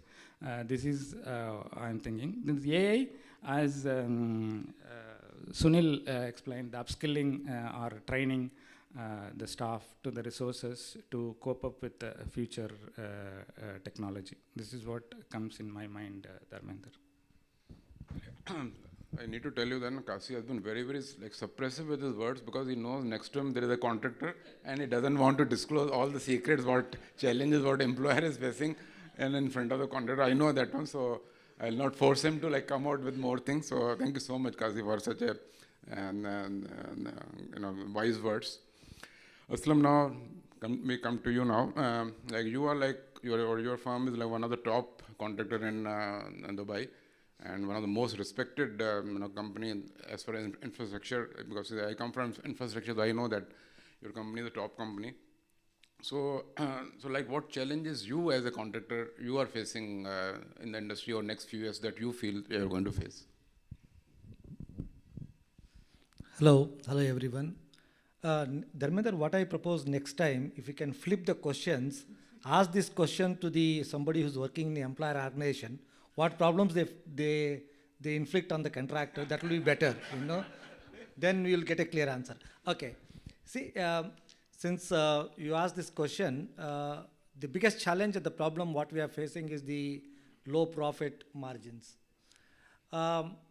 This is just because what you're seeing is generally in the industry, when it comes to a competitive market, people are undercutting prices, submitting. Sometimes what I have seen, the tender prices are below our cost. What does it mean? Means tender is not properly analyzed. Properly, it is priced just based on the BOQ, which is going through the scope properly. This is one of the biggest challenges. Then what happens then? The other contractors have to start sharpening their pencil. When you start sharpening their pencil, what happens? You start not pricing the entire risks. That's what happens. Then escalation provisions will be less. Then you have to compete with the market. If you don't compete with the market, it is only option is to stay away from the business. The second thing, what I am also facing, what we are facing generally, is the design is not fully developed at the tender stage. You ask questions at the tender stage, a lot of clarification is sought. The answers are so misleading, or something is too general, that also creates a problem post-award. So when you go and try to argue on something, I said this, I said that. And also the employers also what they are doing, they have a long list of vendors, not on the basis of what the horses for the courses. They invite every possible contractors to price even a difficult job. Then they will end up in getting the low prices. That is one of the problems what we are facing in terms of low profit margins. The next one is the volatile market conditions. From last 10 years or so, we are seeing that once the project is awarded, there is serious steep rise in material prices, or there is a change in laws, or the laws of the country. This is one of the problems we are saying in the escalation. The next one is the very prominent one, time and cost overruns. Time and cost overruns happens because of the various reasons. There can be site difficulties, can be deficient design, unreasonable authority requirements. All this happens. Even if you have a proper claim, probably there are many provisions in the contract which disallows the cost entitlement. This is one of the problems what we are facing now. The third is the shortage of skilled labor. This is happening from last 10 years. What we have come across, whenever you go for employment of a skilled labor, you don't get really skilled labor. They say we are a carpenter, we are a steel fixer. When you bring them only, then realize they can hardly do the job. This is one of the problems. Then again, what you are pricing the tenders is based on standard outputs. If these people comes and doesn't produce the standard outputs, then you have a problem. This is another problem that we are facing. Then definitely the problem contractor faces is the cash flow. Cash flow is a serious problem. We price based on assumption that everything will be paid as per in accordance with the contract. Then what happens? The variation happens. When we are in a remeasurable contract, first of all, it says the bill of quantity is approximate. It cannot be taken as accurate. Then what happens? You start building the job as per the drawings. Then 30 to 40% of the bill items are not applicable. You start making new rates, star rates. And then the client says until it is submitted and agreed, I can pay only 80%. So now we have a portion of the work which was supposed to be measured and paid as per the BOQ. Now it's turned out to be a star rates. I'm not saying variation, at least star rates. It's shown on the drawings but not measured in the BOQ. Even that get delayed, the payments get delayed. And because of this, this cash flow is a serious problem, because what we estimate at the tender stage and what turned out to be at the end is totally different. We incur cost because of the financing cost, and this is one of the problem. The recent problem what we are facing is the staff retention. Staff retention is a problem in a growing market, because the staff has got higher expectations. They want to see promotions, they want to see big increase in the salaries, which company cannot, probably accommodate. These are the challenges what we are facing presently. This is a discussion on its own. It's a big discussion, but I try to summarize only 4 or 5 points, just because big debate. Yes. You are saying employers are not paying. Yeah. Again, we can go. Yeah, basically what Aslam is saying that they are not, the claims are not being reimbursed, or variations are not being, basically everything what he's saying is talking against my company, because because the same job, we are a consultant and he is contractor, so he's not naming, but I know like what. So no, thank you Aslam for your wise word. I think what problems you pointed out, I think everybody can relate to those issues, and but then again, same kind of follow-up question that as such a big large group in Dubai, like you surely your company must be doing risk analysis and some ways to overcome and these kind of issues, and make a competitive tender, still make some money. So what kind of ways you feel that you can overcome these kind of challenges and still remain competitive in Dubai market or UAE market? See, basically, when it comes to pricing, we don't compromise on pricing. If it has to be X, it is X. We go through the entire documents, we appoint bid managers, there will be technical support as well as the estimators will contribute to that process. We are very selective in pricing.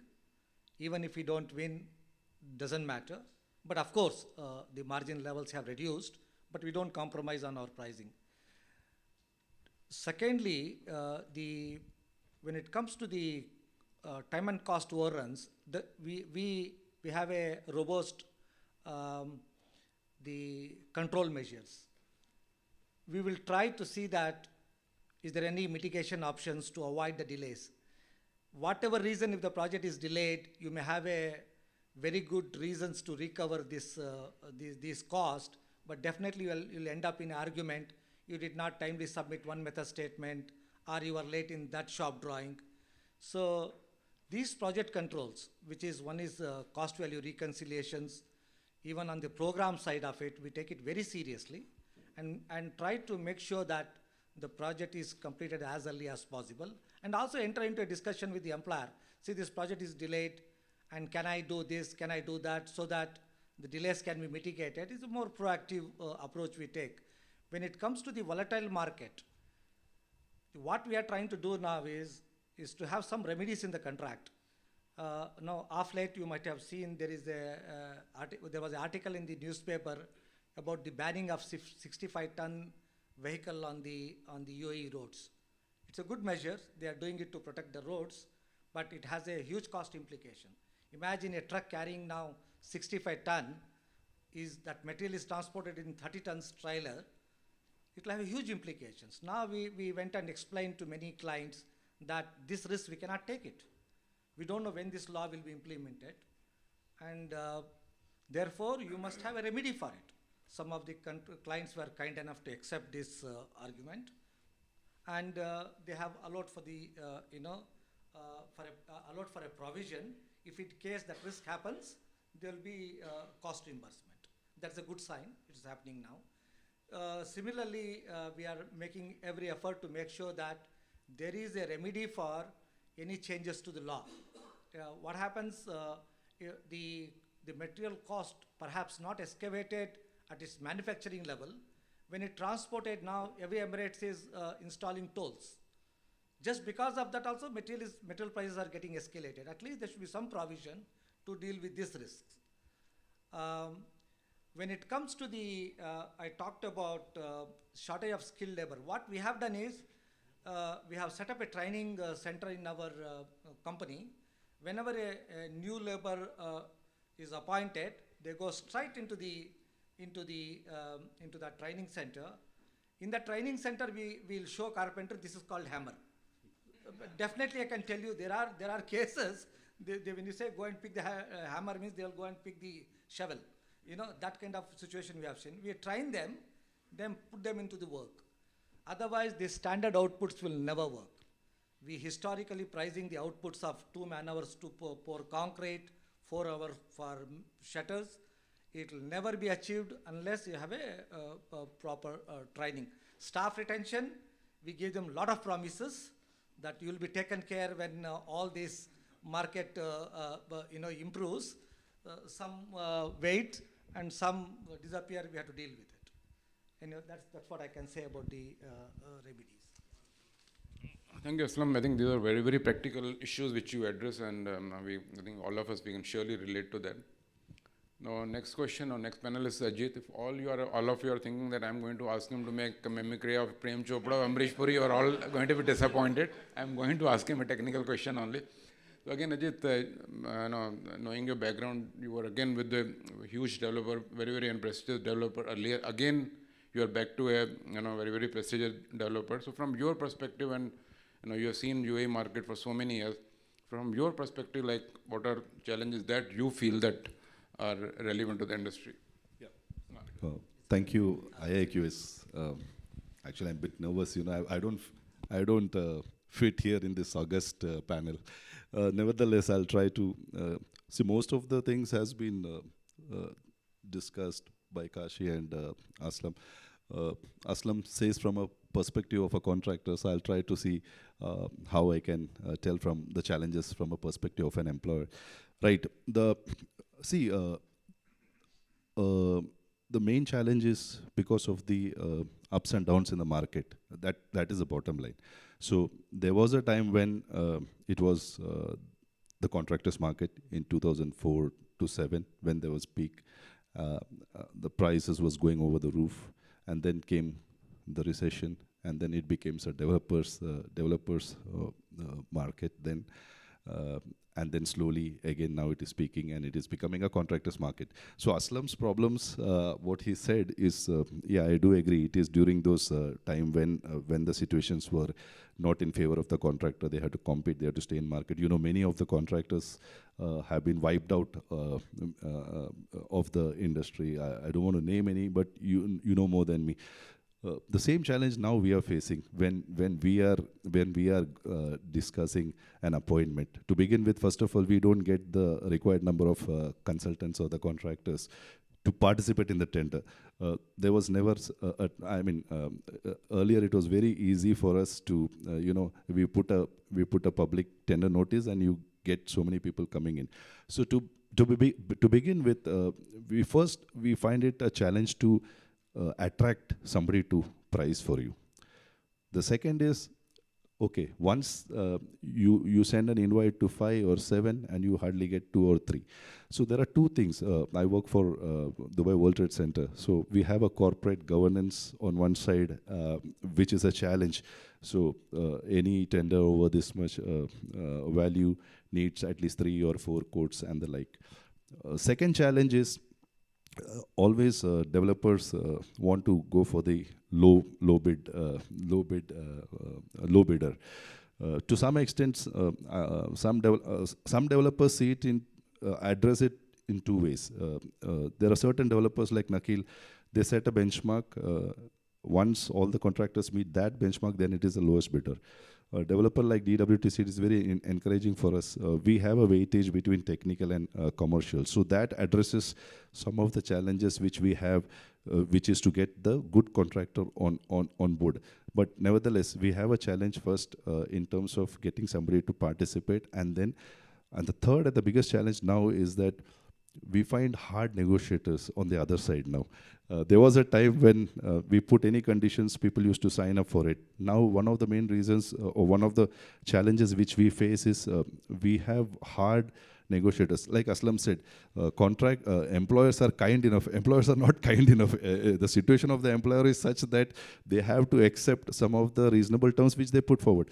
So, so we find very difficult situations wherein the consultant, it is very surprising to see that after every award, the consultant brings in new terms which they want us to relax. So we thought, no, this is the end with Mace. But on the next job, you see that. So this is one big challenge I feel. What I have to, that is one which I want to say. Second, I say that this lack of proper organization structure, I won't say organization structure, but what I can say is because of the hard-pressed requirements to meet the deliverables, and so Aslam said, they at least send the labor to the training shop and ask them which is a hammer, right? Now we have consultants. Now if you appoint a consultant, say a project manager consultant or a cost consultant, they go to the market, they get somebody, and they straight away send them to your project or to your office.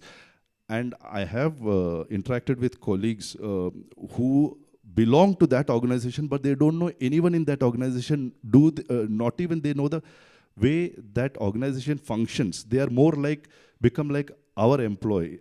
So what I want to say is that everybody has to take a pause, at least try to get them oriented within their organization first.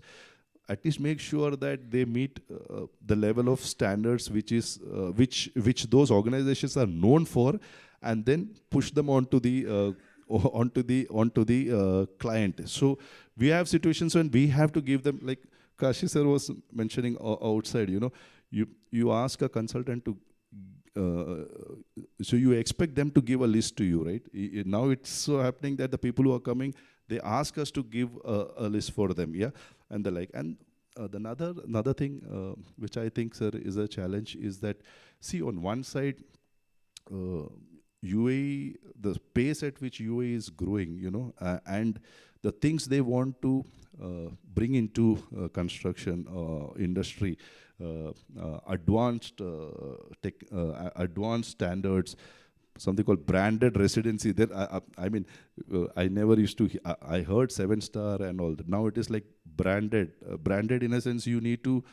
The hotel will have a brand. Brand in a sense, a brand of a designer, interior designer. So it's a Andre Fu Spa, or it's a David Collins bar. So to that level of how specialization is the developers. They want to remain in the market. Challenges from Saudi, so they want people to come to UAE to see which is there is something different here, right? So they have to create something different here.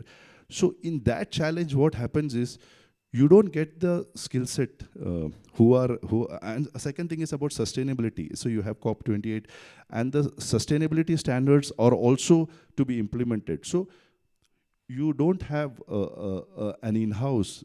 Probably you have. I can't say you don't have. You have an in-house team, but you won't have you won't have lot of people there. So then you have to bring international players here. To bring international players, you cannot go with your hard contract conditions and the like. You have to be flexible to be open to accepting some of their terms and this. So the challenge, what I feel is that the speed at which we are adopting new things, yeah, the speed at which our standards are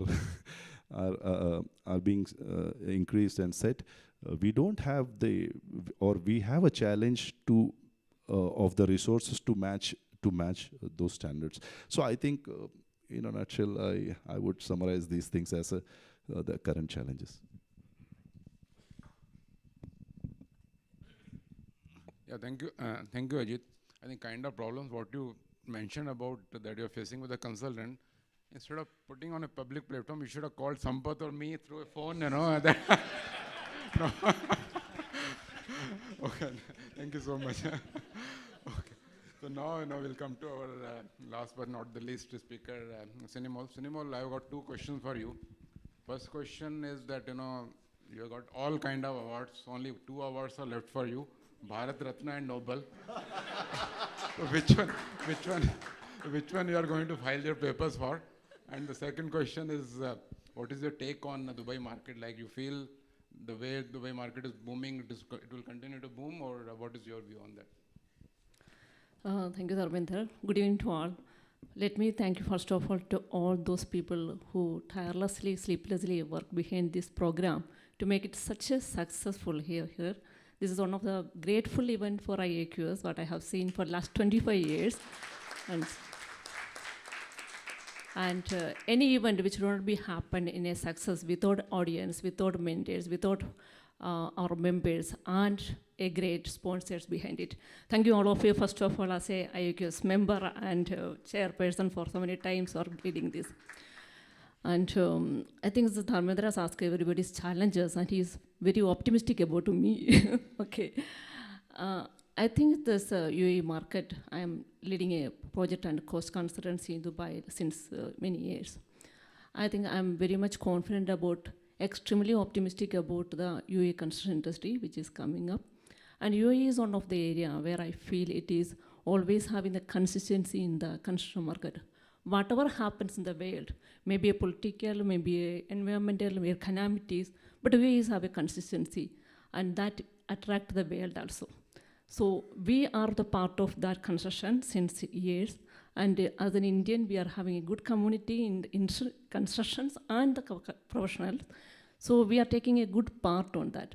So I am extremely hopeful, and the country is also giving a lot of commitment towards the infrastructure developments and the sustainability and new innovation practices. So I think it is a lot of focusing on our opportunities, especially in the construction industry and the growth of the people. And rest, there are a lot of challenges in the market. So previously, but all the challenges, UAE is coming out through the various sectors. Like last year we have Expo 2020, this year we have COP28. All those summits, they are bringing the world attention. And moreover, they are also giving a lot of opportunity for us to understand various sustainable practices, various innovation practices, and energy efficiency and carbon emission. These are all the things, new things which we are learning along with our normal construction cost and other things. And all other, our normal construction practice, the challenges, our great panel members, they were explained about from the consultant, contractor, employer side, they have already explained it. As a cost concern, I could say the cost data is one of the biggest challenges in this country. That is also one of the area. But I appreciate our panel members, their main challenges to communicate to their other stakeholders. They clearly communicate now to all their developers and their developers. That is the challenges I appreciate their way of doing it. And regarding, you are asking about the construction or women, but I face it.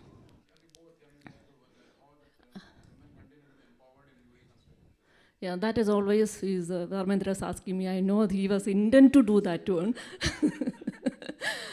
I don't feel like any reservations needed for a ladies.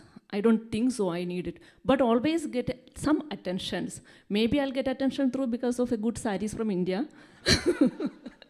But we don't need reservations. But we need to have a focus on it. UAE is giving a lot of opportunities, especially a lot of steps UAE is taking to enhance the women empowerment, and through the national data, the national agenda, which is one of the enhancement of gender equality, and I feel it always in my construction life. And the second one is the law, which is regulating the law, which is enhancing or which is supporting the women in constructions and protecting their working environment structure. That is one of the major part. And always giving the opportunity for the leadership. I really tasted many of my leadership or the appreciation from the government or various events, maybe Dubai Quality Group, Big Five, Construction Impact. I was tested that one. So it is a lot of opportunity giving for women leadership. Nothing from the employer side, it is from the private side, from the government sides and public sides, there's a lot of opportunity. So I think we have to grab it, and it is always giving such a wonderful environment for me and the ladies over here. And not only that, all the industry needs ladies, and the construction industry also needs ladies. I think how you people can work there. I think that is the one.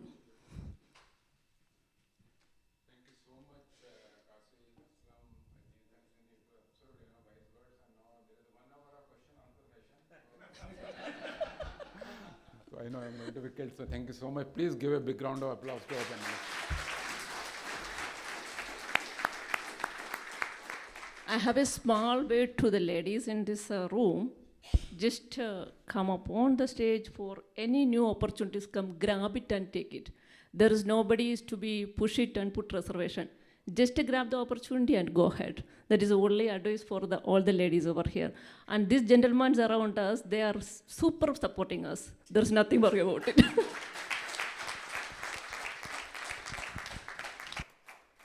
Thank you very much, Dharmender and the panel. I'm sure Mr. Aslam will have a very good time when he walks out from here. Dharmender was listening to him very carefully. Kashi was listening to him very carefully. So, Mr. Aslam, the contractor, all the very best to you. Moving forward, I would now present the mementos. For that, I would call upon Mr. Johnson to please come on stage and present the mementos to the panel members.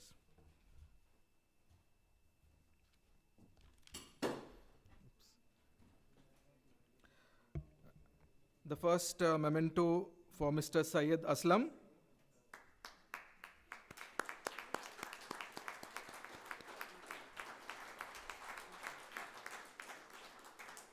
Mr. Kashi Vishwanath.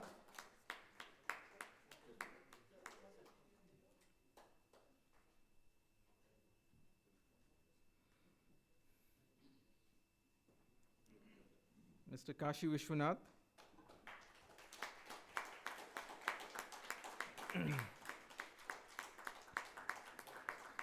Mr. Ajit Philip.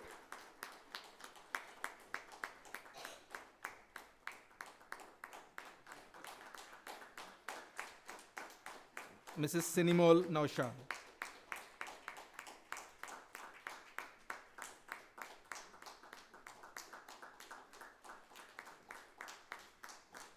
And Mr. Dharmender.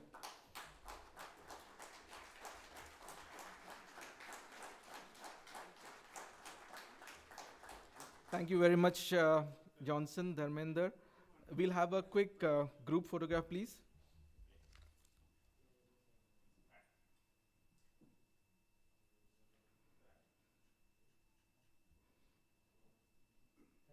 Thank you. Thank you very much, everybody on stage.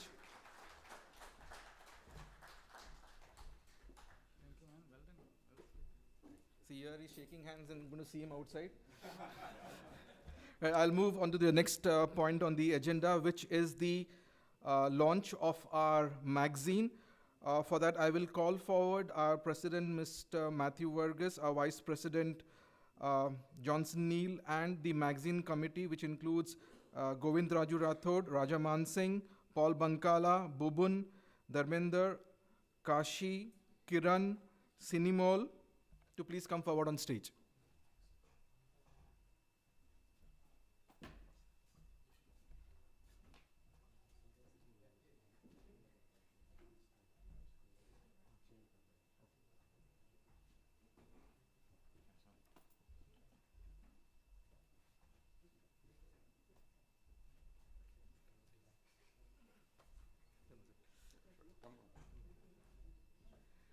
Right, that's the launch of our magazine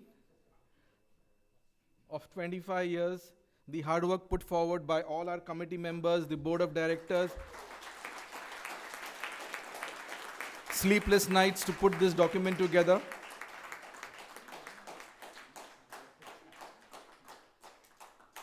Come on, guys, inside.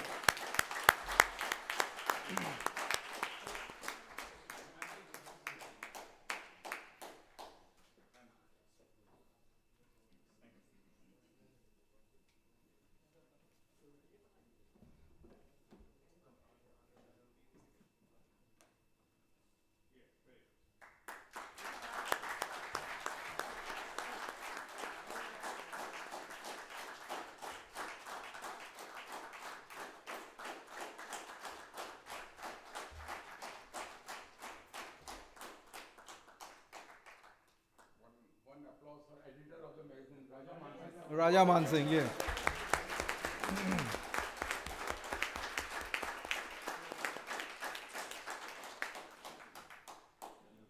Thank you very much, Matthew Johnson and the committee.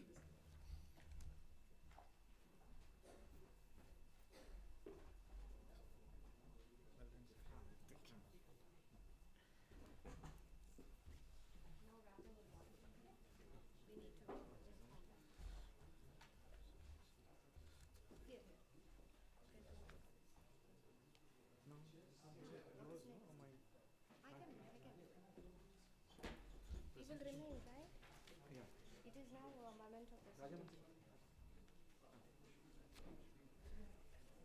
I now invite on stage IIQS UAE MCCEP lead, Mr. Rajaman Singh, to moderate the memento presentation to our IIQS Silver Jubilee magazine sponsors.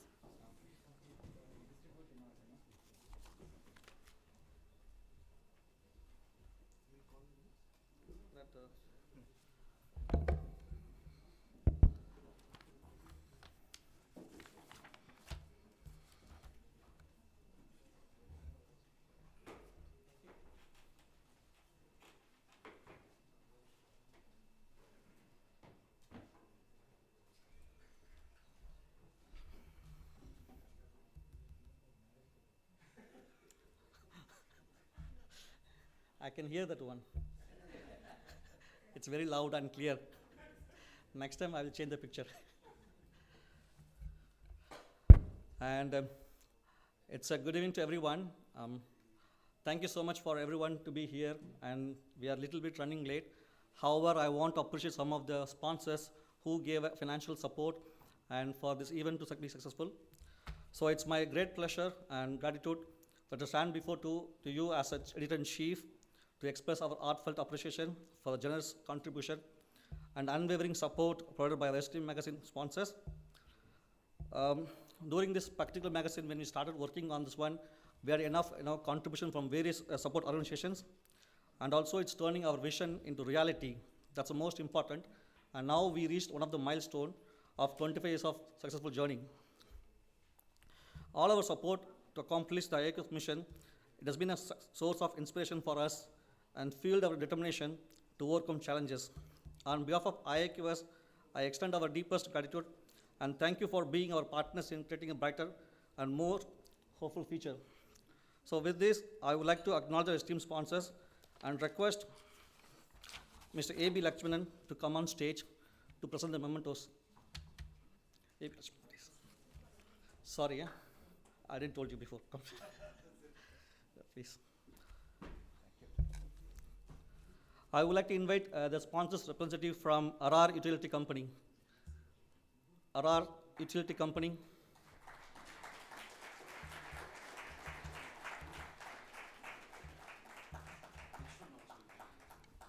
Arar Utility Company. And next one is Civil Matrix Contracting LLC.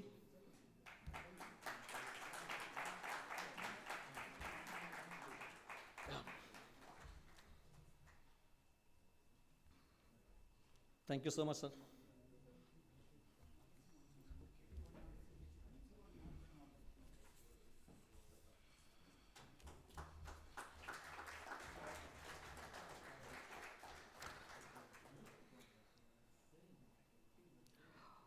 Revive Investment LLC.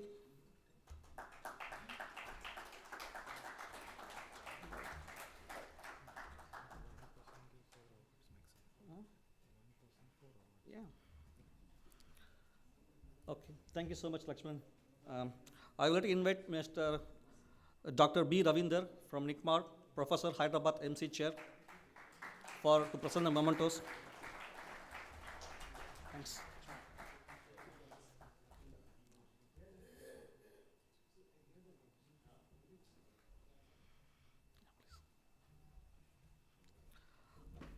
I would like to call Gleets Gulf.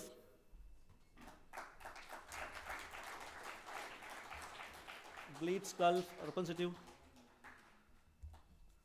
Moving on to Parsons Corporation.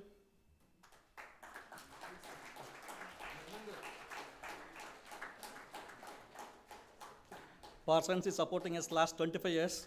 I think that's a tenure of Dharmendra sir experience.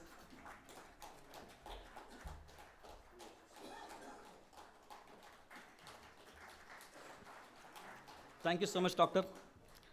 I would like to call Dayanadi. Please come on stage to present the mementos.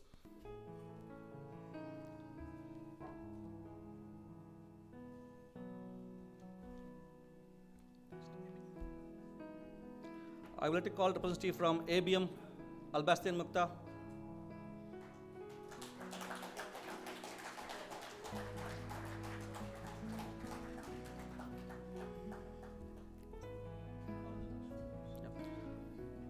Constra, from Constra. So the next one is Dutco Tenant LLC.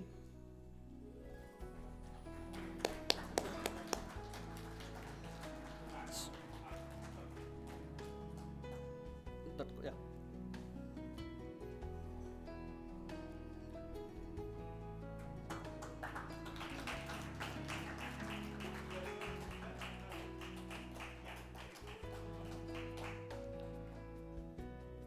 Thank you so much, Dayanadi.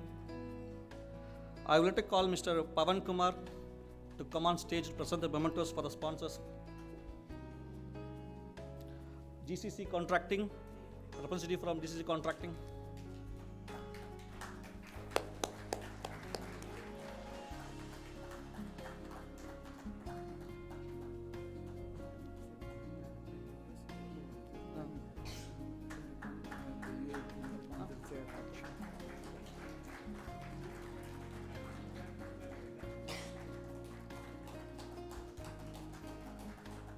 GCC Interiors. GCC Interiors. Yeah, please. You can receive. And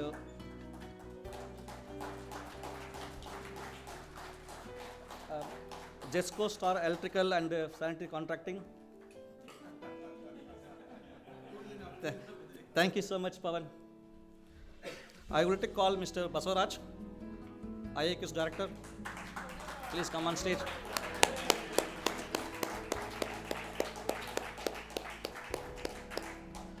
I would like to call Ilson Ford. Ajit. Ilson Ford. Any representative from Ilson Ford? And moving on, next one, JW Space. JW Space. I would like to call Trans Emirates. Pavan.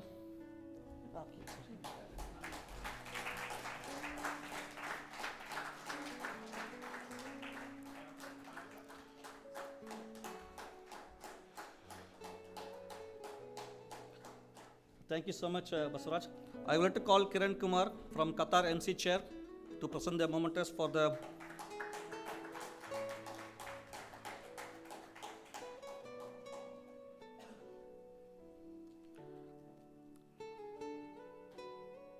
Aroma International Contracting LLC. They give apologies today. I'll move on to the next one, DBB Contracting LLC.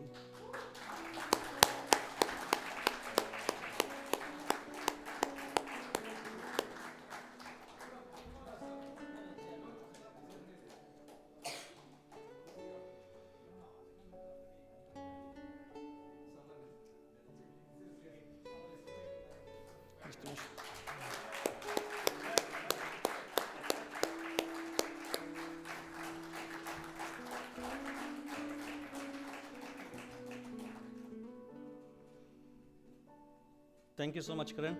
I would like to call stage Vaityanathan, UAE CPD Committee lead.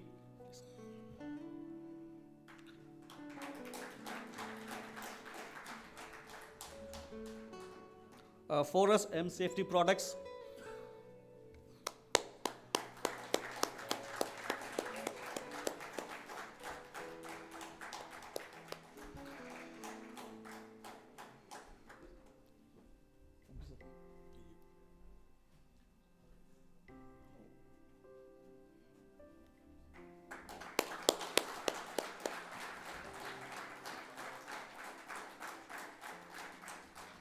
Sapunji Palanji Mid East LLC. Sapunji Palanji. Thank you so much, Swaiti. I would like to call our UEMC chairman, Govindaraju Rathod, to come on stage.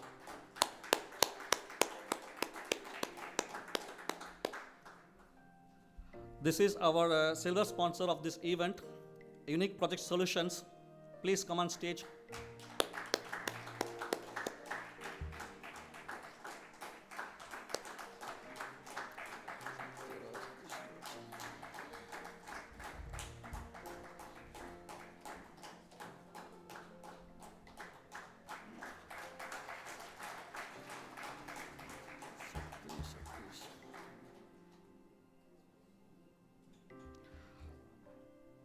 Our golden sponsor of this event is MAG Lifestyle Development. I would like to call the representative of MAG Properties, Satish.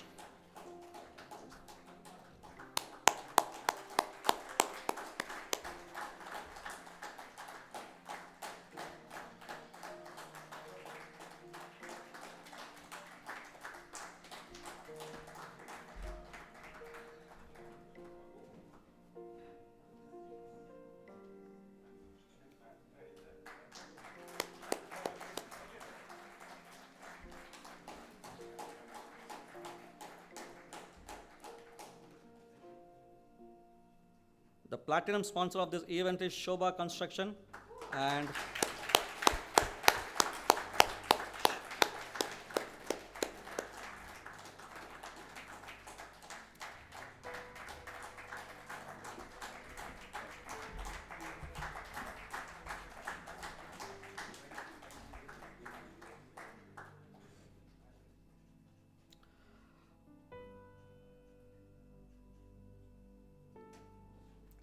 we thank all the sponsors who supported this event, and also we thank all the volunteers, members, and article authors who supported greatly on this, creating this magazine wonderful. I think everyone will have a copy today, and you can see how last 25 years has been progressive for IIQS. Also, we request all the sponsors to encourage the QS community or the QS who work for you to embrace knowledge and to share the upskills their knowledge. Also, we would like to thank everyone on this today event. And once again, we'll catch up on the next event. Thank you so much. I will hand out the things to.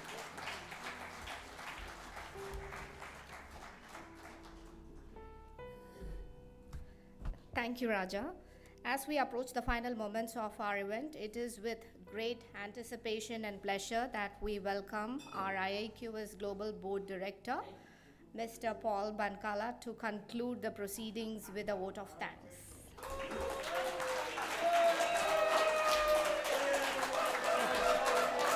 Oh no! Actually, I told Franklin and Lalita to keep some stands next to me.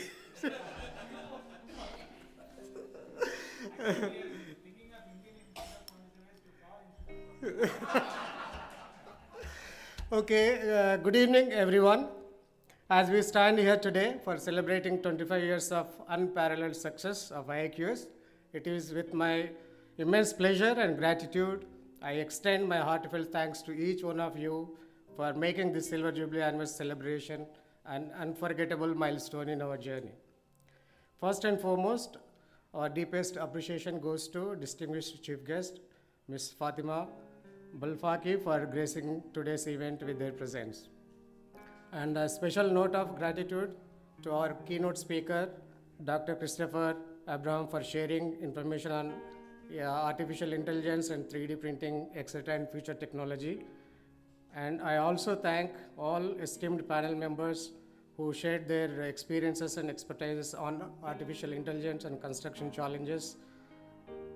Sir, your thoughtful perspective have added richness to our discussions and provided valuable insights that will guide us in the years ahead. Also, my heartfelt thanks to our generous magazine sponsors whose support has been instrumental in making this celebration a grand success. Your commitment to our cause is not only appreciated, but also serves as a testament to the strong bonds that ties us together. I also thank Mr. Rajamohan Singh, who worked day and night and got this magazine printed on time. From 12 o'clock, from morning 11 o'clock till 4 o'clock, he was in Sharjah to pick up these magazines. And finally, he succeeded in bringing them on time here. Thank you very much, Raja and Rajshekharan as well. I also thank Ms. Najma Muhammad for designing such a beautiful magazine for us. Thank you very much, Najma, if you are around here. Okay. A special thanks to our colleagues, Dr. B. Ravinder, who came all the way from Hyderabad, India, and Mr. Kiran Kumar, Dayanidhi, Ahmad Zubair, who came from Qatar and Saudi Arabia to share a joy of our success story today. I also must thank our US Chair, Govindaraj Rathod, and all committee members for their untiring efforts in making sure of all these arrangements for this event. Without their support, this event wouldn't have been so successful. I also thank our President, Mr. Varghese Matthew, is here, and Vice President, Mr. Evan Johnson, and all our Board of Directors who actually conceptualized this event and motivated the team, all of us, to make this event a grand success. I also thank our media partners, support sponsor, partners, NTV UAE and Khalis Times for promoting our event in the UAE region. A very special thanks goes to our Franklin and Gayatri. They really huge responsibility they have taken on their shoulders, and both of them have worked really day and night and more than us. Really appreciate Franklin and Gayatri for your support in making this event so successful. Last but certainly not least, a warm and sincere thank all guest members who have graced us with their presence today here. Your participation has added touch of joy and solidarity to our festivities, making this celebration truly special. As we reflect on the journey of our past 25 years, let us carry this spirit of gratitude forward, remembering that our success is collective achievement. Together, we have built a legacy that will continue to inspire and shape the future of IIQs. Thank you all once again, and over to Franklin for concluding the event. Thank you.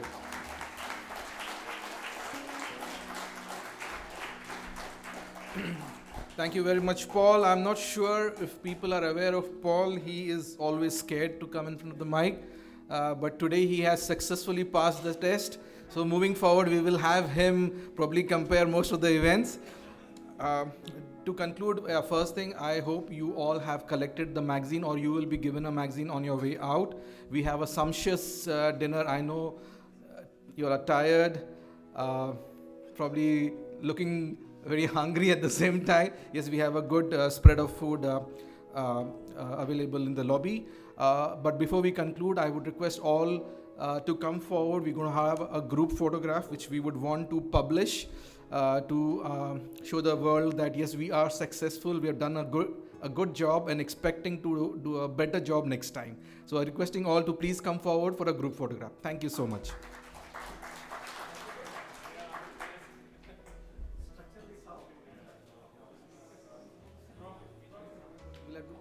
To probably stand in layers, some people on the stage and some below the stage.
Requesting all to please come fast. The ladies and the board of directors can take the chairs. Members, guests can please come on the stage.